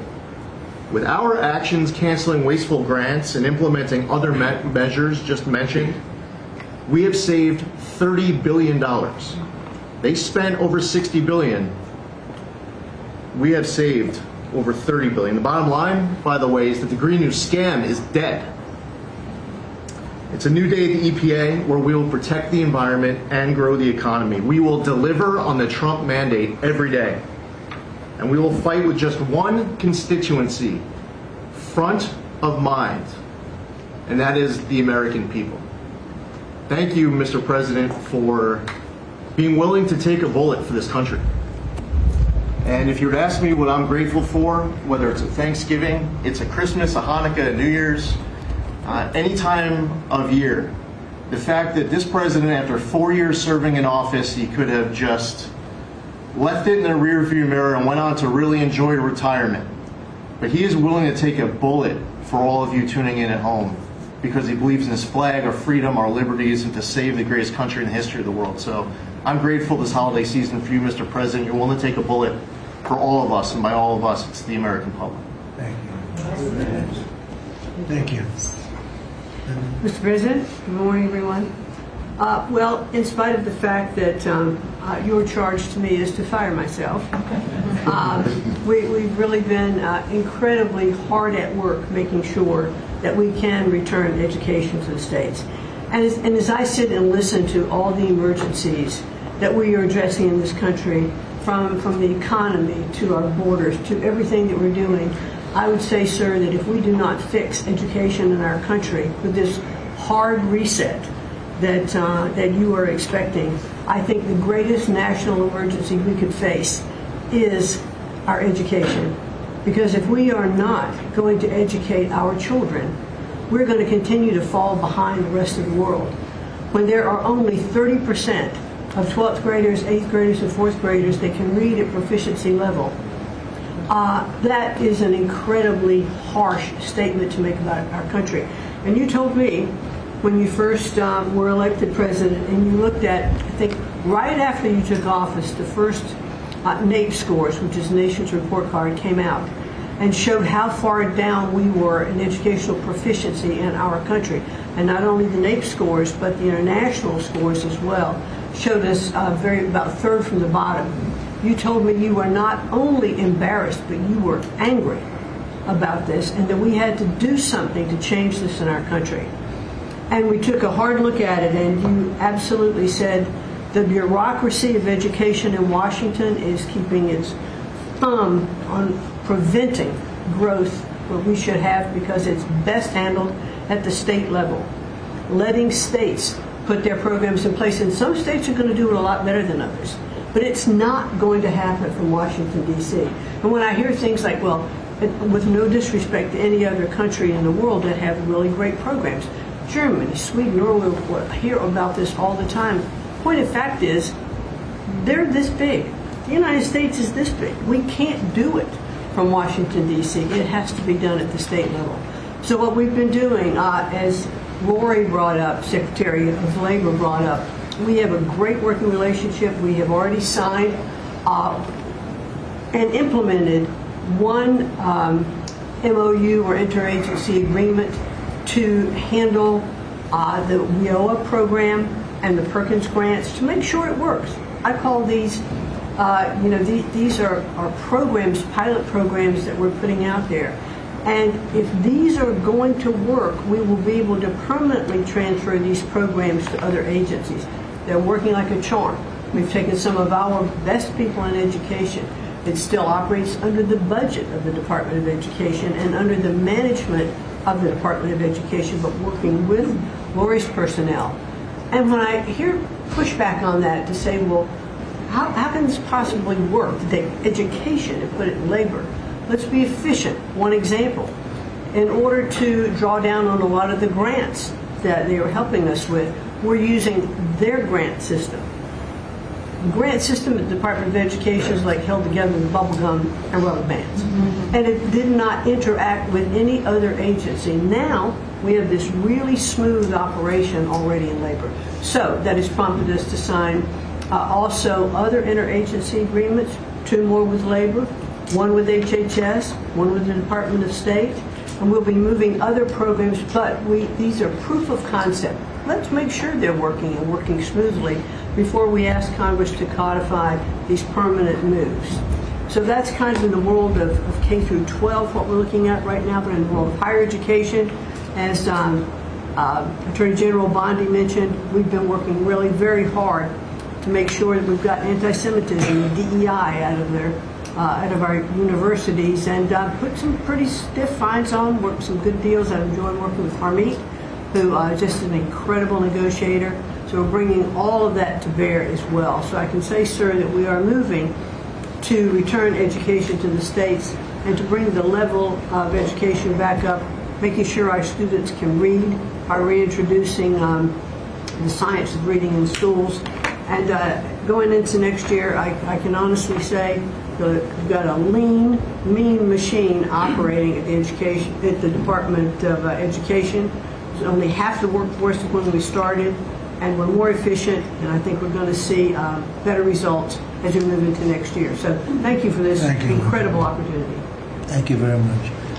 Thank you, Mr. President, during this holiday season for empowering us at HHS, me, Dr. McCary, Jay Bhattacharya, and Dr. Oz, to change the trajectory of this agency towards public health in a way from the tradition of serving the mercantile interests of the medical industrial complex and the big pharmaceutical companies.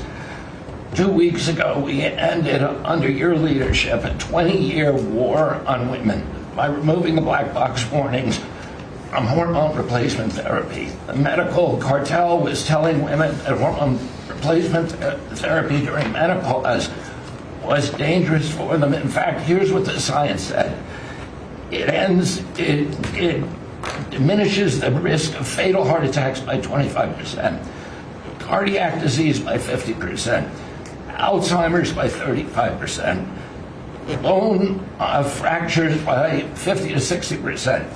It improves appetite, it improves sleep, it improves energy, it improves happiness. There are tens of millions of women in this country who have been deprived of that therapy because of just scientific malpractice by the medical cartel. We are now remedying that, and this remedy will now be available to all women who want it during one of the most difficult transitions of their lives. MFN is one of our greatest accomplishments. It would not have happened without you. You were the only person who believed in it. You drove us to get it done.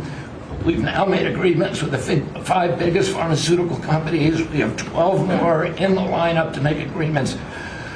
By the time this administration leaves office, 95% of the drugs in this country we will have the lowest prices of any nation in the developed world. Americans are already getting the benefits from these. These companies are already lowering these prices dramatically, as you've noticed. And then this week, Howard at Department of Commerce and Jameson at the U.S. Trade Representative made a bargain with Great Britain to raise their drug prices in conformance with your promise that the Europeans would raise theirs to counterbalance us lowering ours, and therefore we would keep intact the ecosystem of innovation and protect innovation. So congratulations on that, Mr. President. When I first when you first asked me to take this job, one of the first contacts we made was with a leading economics professor, health economics professor at Harvard. And we asked him what's the one innovation that we could do that would most dramatically improve the health care experience for the average American. And he said there's no contest, it's to get rid of prior authorization. Thanks to your leadership, we were able to convene the largest insurance companies in this country and do something that every administration, every Congress has promised for the past 30 years.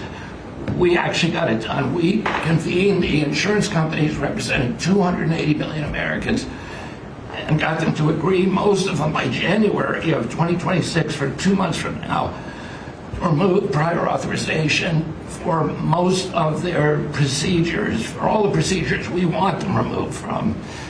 And that means that American patients at the point of care will be able to get an answer immediately. If your doctor says you need knee surgery, you will know before you leave that doctor's office whether your insurance company will pay for it or not. Similarly, healthcare records, the tech industry has refused to share healthcare records. You asked us to change that. We convened the 60 biggest tech companies at a conference that you presided over about 2 months ago. We now did a secondary conference which 400 leading companies have all come in and agreed to remove any kind of blockages where individual Americans can get their own health care.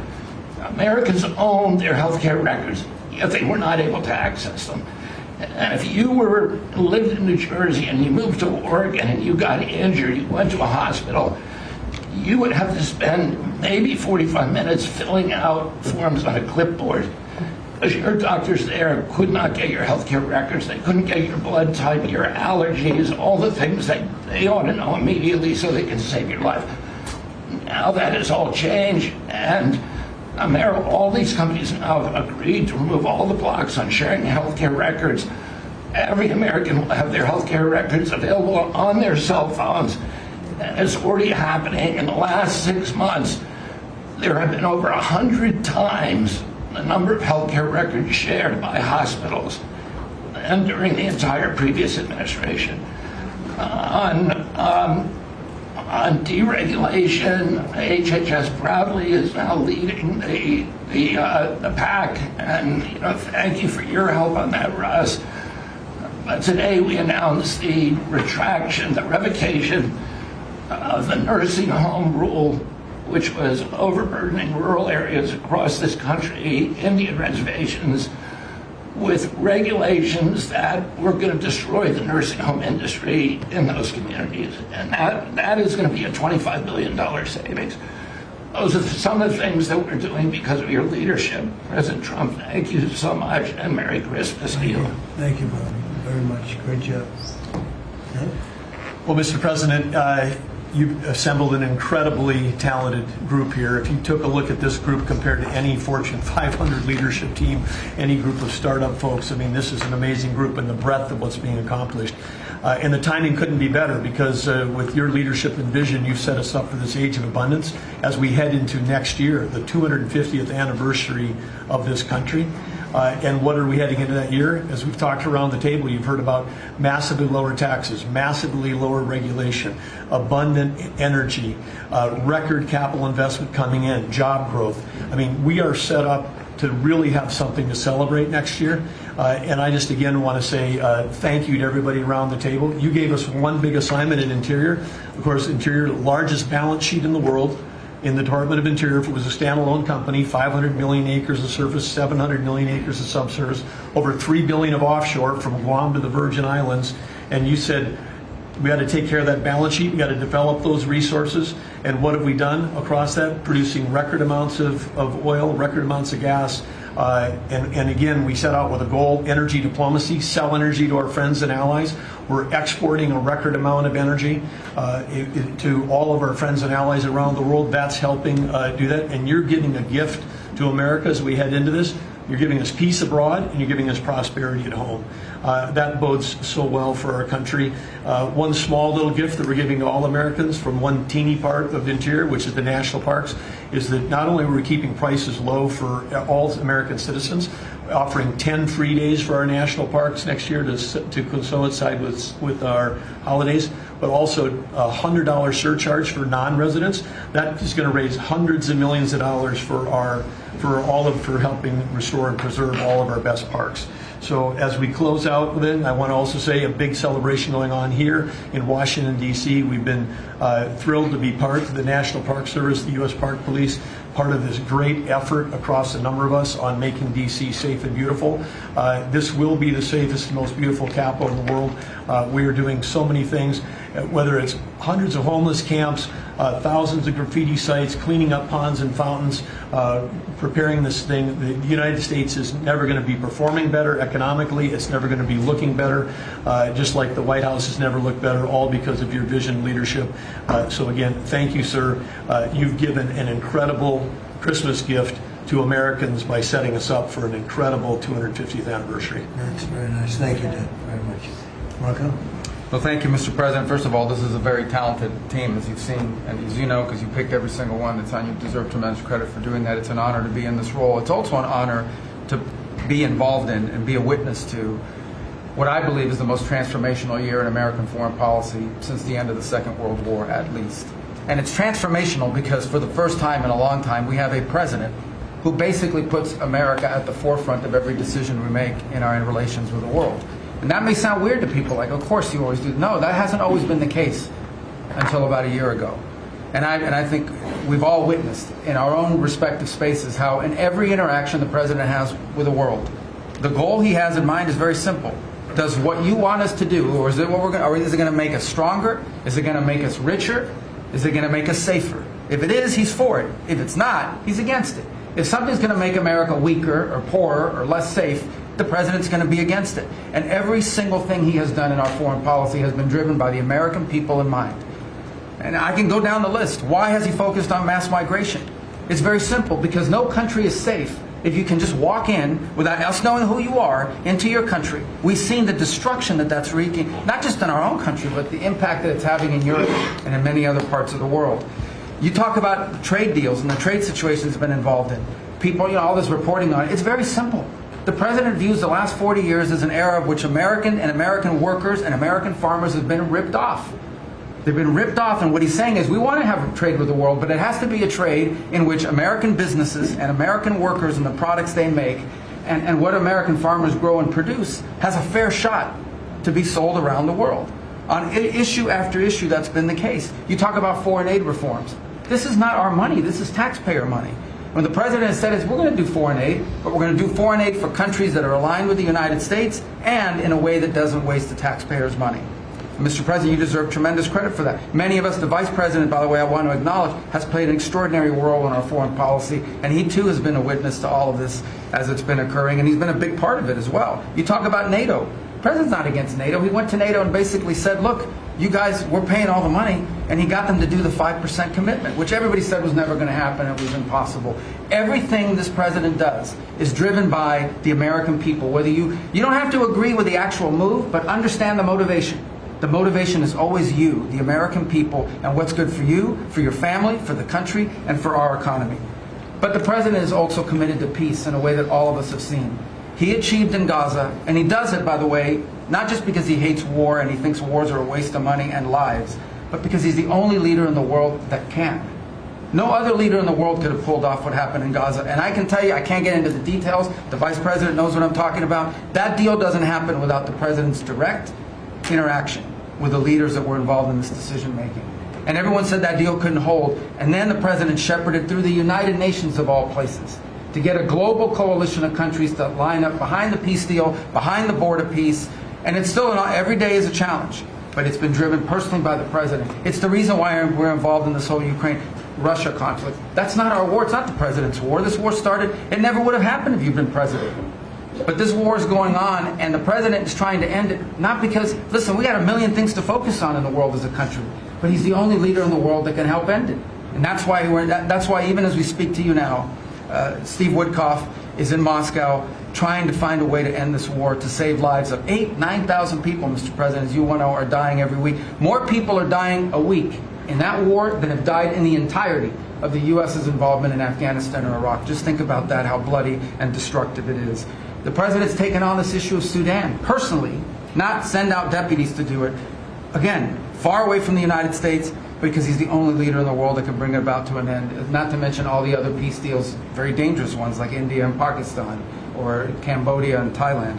And so on all these things, Mr. President, I think you deserve tremendous credit for the transformational aspect of our foreign policy. For the first time in probably 4 decades, the American foreign policy is driven by what is good for America and Americans, whether it makes us safer and stronger and more prosperous. If it is, he's for it. If it doesn't, he's against it. And that sort of clarity is transformational.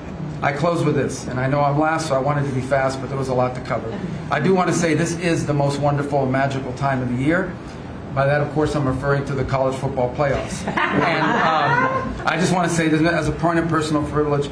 And I'm a Florida Gator, but if the University of Miami gets screwed out of the college football playoffs after going 10-2 and beating Notre Dame, the whole thing should be scrapped, and you're going to have to take over it next year. That's great. Well, thank you all very much. I hope it wasn't too long, but it was very concise, and we've done a lot. This group has done a lot. Amazing. Everybody at this table has done a fantastic. And Susie, thank you for doing a great job as our Chief of Staff. First female Chief of Staff in the history of our country, which is pretty amazing when you think of it, right? And she's the best. Thank you very much. Great job.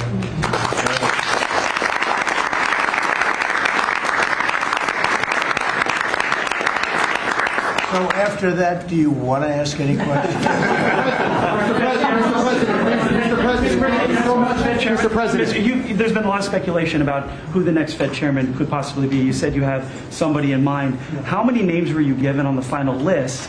And does that person currently work on the board of the Federal Reserve? Well, I'd say that we probably looked at 10.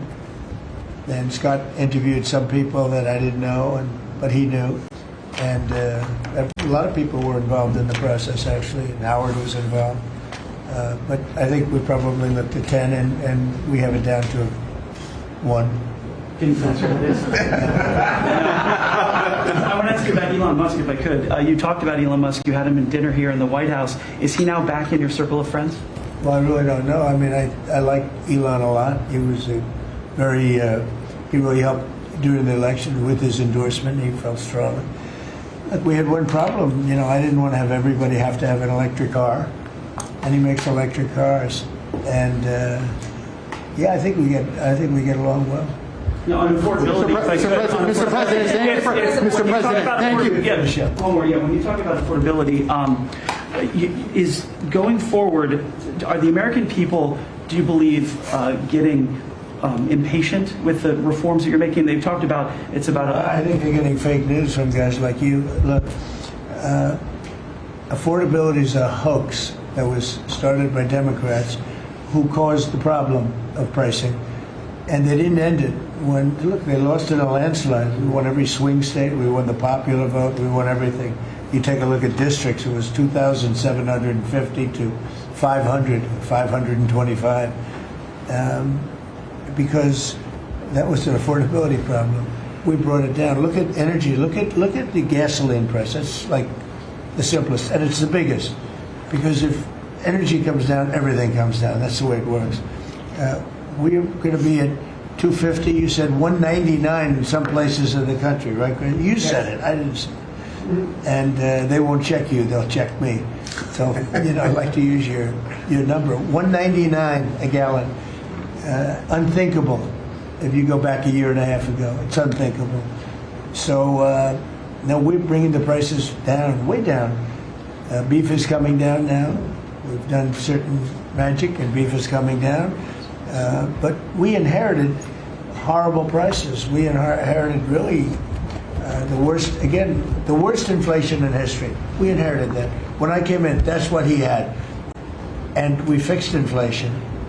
And we fixed almost everything, if you want to know the truth, including 8 wars. We got 1 to go, but including 8 wars. But when they always say, I watched today where they have a race going on right now in Tennessee, And this woman goes, affordability, affordability. They're the ones that caused the problem. The prices were way high. We're bringing the prices down. But they're like scam artists. You know, they're I call them con men and women. They come out, they say affordability, like, oh, I see price. We're going to get prices down still further. But we brought them down from the prices they cost. The reason that they had the highest inflation in the history of our country is because they had the highest prices. But we brought them down, and now we have normal inflation. Mr. President, thank you so much for taking questions with your assembled cabinet. I wanted to clarify something that you had said on Sunday regarding the boat strikes near Venezuela. You had said that you didn't know if the second strike on that one boat had happened, but you wouldn't have wanted it. Now that your administration has acknowledged that it happened, do you support that second strike? And Mr. Secretary, I wanted to clarify something you had said in an interview back in September, I believe on Fox News. You said that you had watched that strike live on television. In real time, did you know that there were survivors after the initial strike? Well, look, all I know is this. Every boat that you see get blown up, we save 25,000 on average lives, 25,000 lives. They've been sending enough of this horrible fentanyl and other things like cocaine and other things, but fentanyl right now is the leader of the pack, to kill our entire nation. Because a little speck on the head of a pin can kill somebody. It's very dangerous stuff. I know so many people where their sons were drug addicts. They had one little sample, and they died. They died. They couldn't believe it. As far as the attack is concerned, I still haven't gotten a lot of information because I rely on Pete. But to me, it was an attack. It wasn't one strike, two strikes, three strikes. Somebody asked me a question about the second strike. I didn't know about the second strike. I didn't know anything about people. I wasn't involved in it. I knew they took out a boat. But I would say this, they had a strike. I hear the gentleman that was in charge of that is extraordinary. He's an extraordinary person. I'll let Pete speak about him. But Pete was satisfied. Pete didn't know about second attack having to do with two people. I guess Pete would have to speak to it. I can say this, I want those boats taken out. And if we have to, we'll attack on land also, just like we attack on sea. And there's very little coming in by sea. I think we've knocked out over 90% of it. There's very little, and I understand that. There's very little. We're saving hundreds of thousands of lives with those pinpoint attacks. It's an amazing thing when you see a boat going along, and a lot of the press would like to say they're not.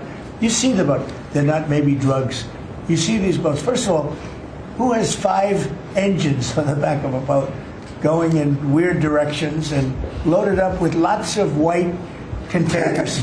They're bags of things. No, they've done an amazing job. And Peter's done an amazing job. Pete, you could probably better answer the question. No, you're spot on, sir. I think you got to start with the baseline, which Marco laid out, everybody's laid out. We've got 20 million people invading our country over 4 years. We don't know where they're coming from. That includes Tren de Aragua and cartels and violent criminals. They bring drugs, and you mentioned it, Mr. President, poisoning, an intentional poisoning of the American people, killing hundreds of thousands of Americans. So the president had the courage to designate these cartels as designated terrorist organizations. Now, a number of us here served in the military and spent 20 years fighting terrorists like Al-Qaeda and ISIS on the other side of the world. How do you treat Al-Qaeda and ISIS? Do you arrest them and pat them on the head and say, don't do that again? Or do you end the problem directly by taking a lethal, kinetic approach? And that's the way President Trump has authorized the War Department to look at these cartels. And I wish everybody could be in the room watching our professionals like Mitch Bradley, Admiral Mitch Bradley, and others at JSOC and SOCOM and other commanders. The deliberative process, the detail, the rigorous, the intel, the legal, the evidence-based way that we're able to, with sources and methods that we can't reveal here, that make sure that every one of those drug boats is tied to a designated terrorist organization. We know who's on it, what they're doing, what they're carrying. All these white bales are not Christmas gifts from Santa. This is drugs running on 4-motor fast boats or submarines that we've also struck. No one's fishing on a submarine. And I have empowered them to make that call. Now, the first couple of strikes, as you would, as any leader would want, you want to own that responsibility. So I said, I'm going to be the one to make the call after getting all the information and make sure it's the right strike. That was September 2nd. There's a lot of intelligence that goes into that, building that case and understanding that, a lot of people providing information. I watched that first strike live. As you can imagine, at the Department of War, we got a lot of things to do. So I didn't stick around for the hour and 2 hours, whatever, where all the sensitive site exploitation digitally occurs. So I moved on to my next meeting. A couple of hours later, I learned that that commander had made which he had the complete authority to do, and by the way, Admiral Bradley made the correct decision to ultimately sink the boat and eliminate the threat. He sunk the boat, and eliminated the threat. And it was the right call. We have his back. And the American people are safer because narco-terrorists know you can't bring drugs through the water and eventually on land if necessary to the American people. We will eliminate that threat, and we're proud to do it. So you didn't see any survivors, to be clear, after that first strike? You personally? I did not personally see survivors, but I stand, because the thing was on fire. It was exploded and fire and smoke. You can't see anything. You got digital. This is called the fog of war. This is what you in the press don't understand. You sit in your air-conditioned offices or up on Capitol Hill and you nitpick and you plant fake stories in the Washington Post about kill everybody, phrases on anonymous sources not based in anything, not based in any truth at all. And then you want to throw out really irresponsible terms about American heroes, about the judgment that they made. I wrote a whole book on this topic because of what politicians and the press does to warfighters. President Trump has empowered commanders to do what is necessary, which is dark and difficult things in the dead of night on behalf of the American people. We support them, and we will stop the poisoning of the American people. And Mr. Secretary, on the second strike, you said it happened more than an hour after the first. Did I hear it correctly? I couldn't tell you the exact amount of time. Minutes, or you went off the room, is what you're saying. I already stated my answer quite clearly. So remember this, we lost last year, I think it was more than that, but people don't like saying it because they always said 100,000, 115,000, numbers we've been hearing for years. So we lost last year more than 200,000 people, dead people, ruined families beyond the 200,000. And those 200,000, that family will never be the same. But these people have killed over 200,000 people, actually killed over 200,000 people last year. And those numbers are down. Those numbers are down. They're way down.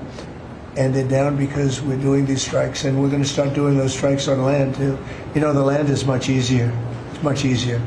And we know the routes they take. We know everything about them. We know where they live. We know where the bad ones live. And we're going to start that very soon, too. Mr. President, thank you so much, Mr. President. You know what? When we start that, we're going to drive those numbers down so low. And then you're going to have families be able to live without the fear of their son or daughter just having a pill to have a little fun and ending up dying within a period of 60 seconds, right? No, we're not going to let that happen. We're not going to let it continue to happen. What Biden did to this country by allowing all these people, and I call them animals in many cases, I think they're animals, to come into our country and destroy our country and let all those drugs pour in. Let people just walk across the border like it was nothing.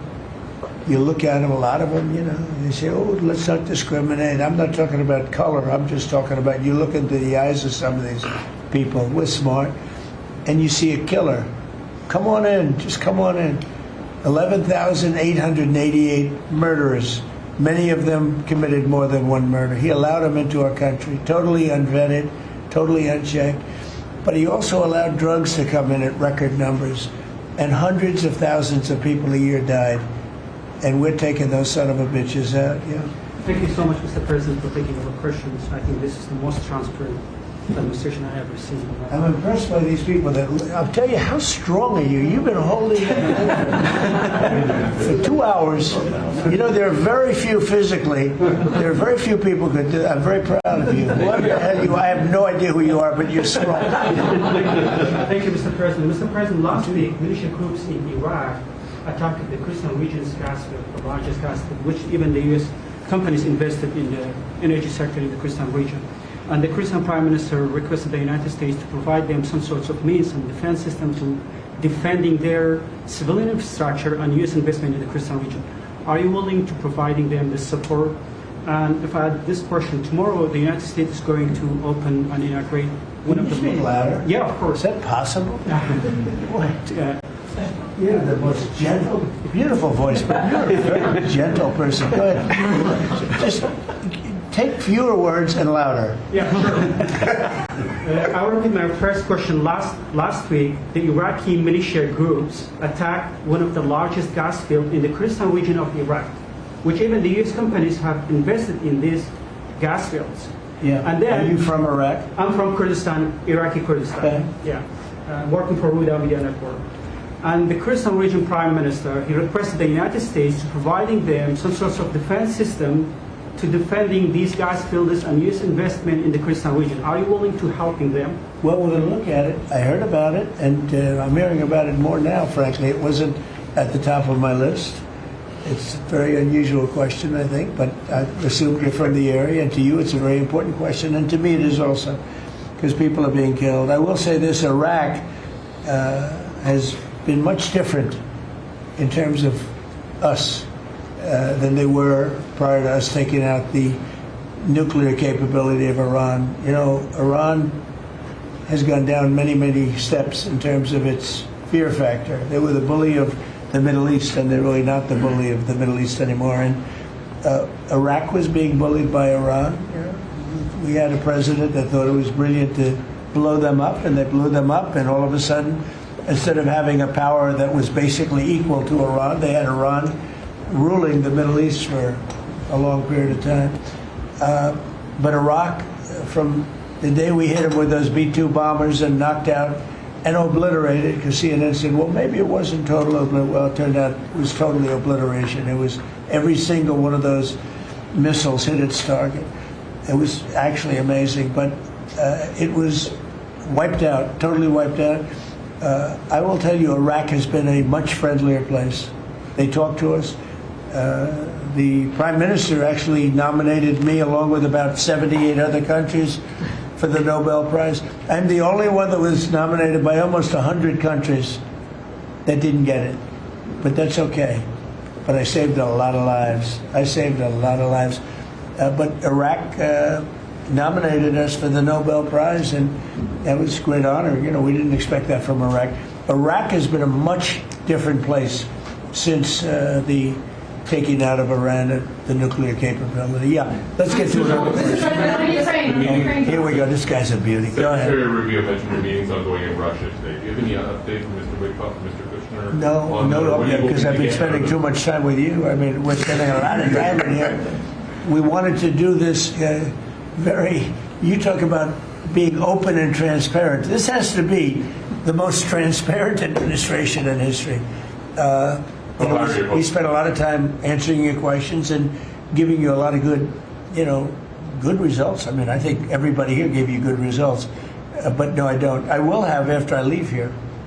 But do you hope for a breakthrough, or is it not? I don't know. Look, I don't know. All I can tell you is that we're trying very hard to save 25 to 30,000 people, mostly men, mostly soldiers, every month. 25,000 to 30,000 soldiers. It's impossible. That's half a stadium. Take a big football stadium. Take half of those people in a stadium, and they're wiped out. They're killed every month. It's crazy. That war is crazy. It would have never happened with me, and it didn't happen for 4 years. And you just mentioned potential land strikes. Can you elaborate anything on that? I'll elaborate. If they come in through a certain country or any country, or if we think they're building mills for whether it's fentanyl or cocaine. I hear Colombia, the country of Colombia, is making cocaine. They have cocaine manufacturing plants, okay? And then they sell us their cocaine. We appreciate that very much. But yeah, anybody that's doing that and selling it into our country is subject to attack. So not necessarily just Venezuela? No, not just Venezuela, no. Venezuela's been very bad. Venezuela's been really bad in something else, probably worse than most, but a lot of other people do it too. They would send murderers into our country. They would empty their jails into our country. They sent people into our country that we don't want. They sent their drug dealers and their drug people into our country. They sent people from their mental institutions into our country, and we're getting them out. That was bad. That was real bad. And they also sent drugs. Yeah. On Tim Walz, Mr. President, do you think he should resign over the fraud scandal in his state? And who should? Tim Walz. over the fraud scandal in the state. Look, I think the man's a grossly incompetent man. I thought that from the day I watched J.D. destroy him and the day I was saying, who was more incompetent, that man or my man? I had a man and he had a man. They were both incompetent, and I had a man and a woman. I thought she was very incompetent too, but now she's leading the field, and I think she's leading the field in the nomination. Anyway, look, that's up to them. That's up to the Democrats. You know, the problem with them is they have really bad policy. And I'm not going to say what it is because I don't want them to change it necessarily. Because I want to run against it, whether it's not going to be me, it's going to be somebody that's going to probably sitting at this table. Could be a couple of people sitting at this table. Could be a couple of people running together sitting at this table, you know. But I want them to win because we've done a great job for this country, and I want that to be carried forward.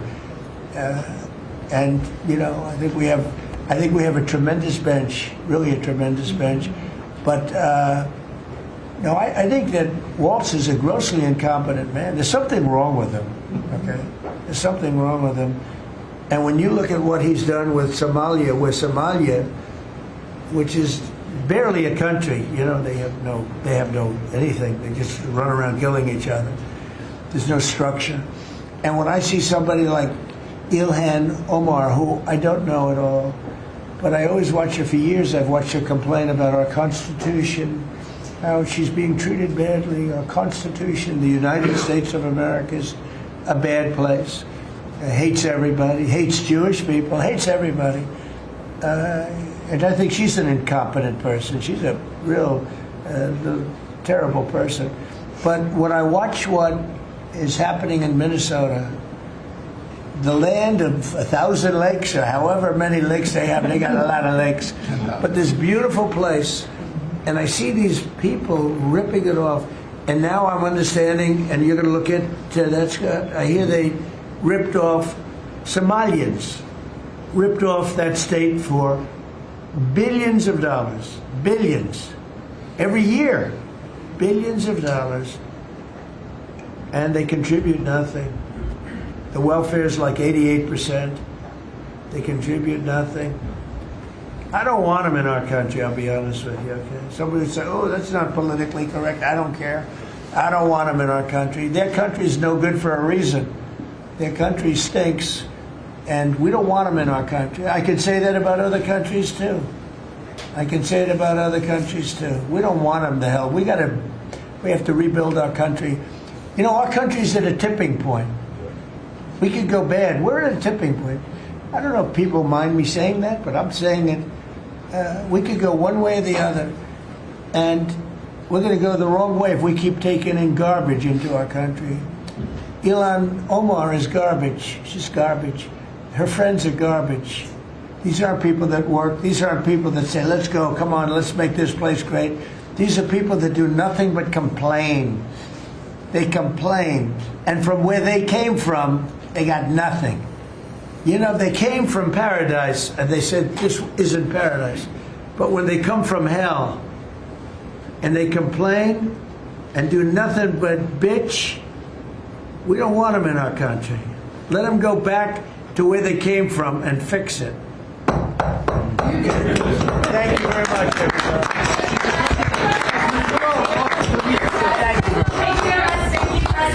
Mr. President, has the Bureau offered for me? Yes. Come this way. Thank you, press. Thanks, guys.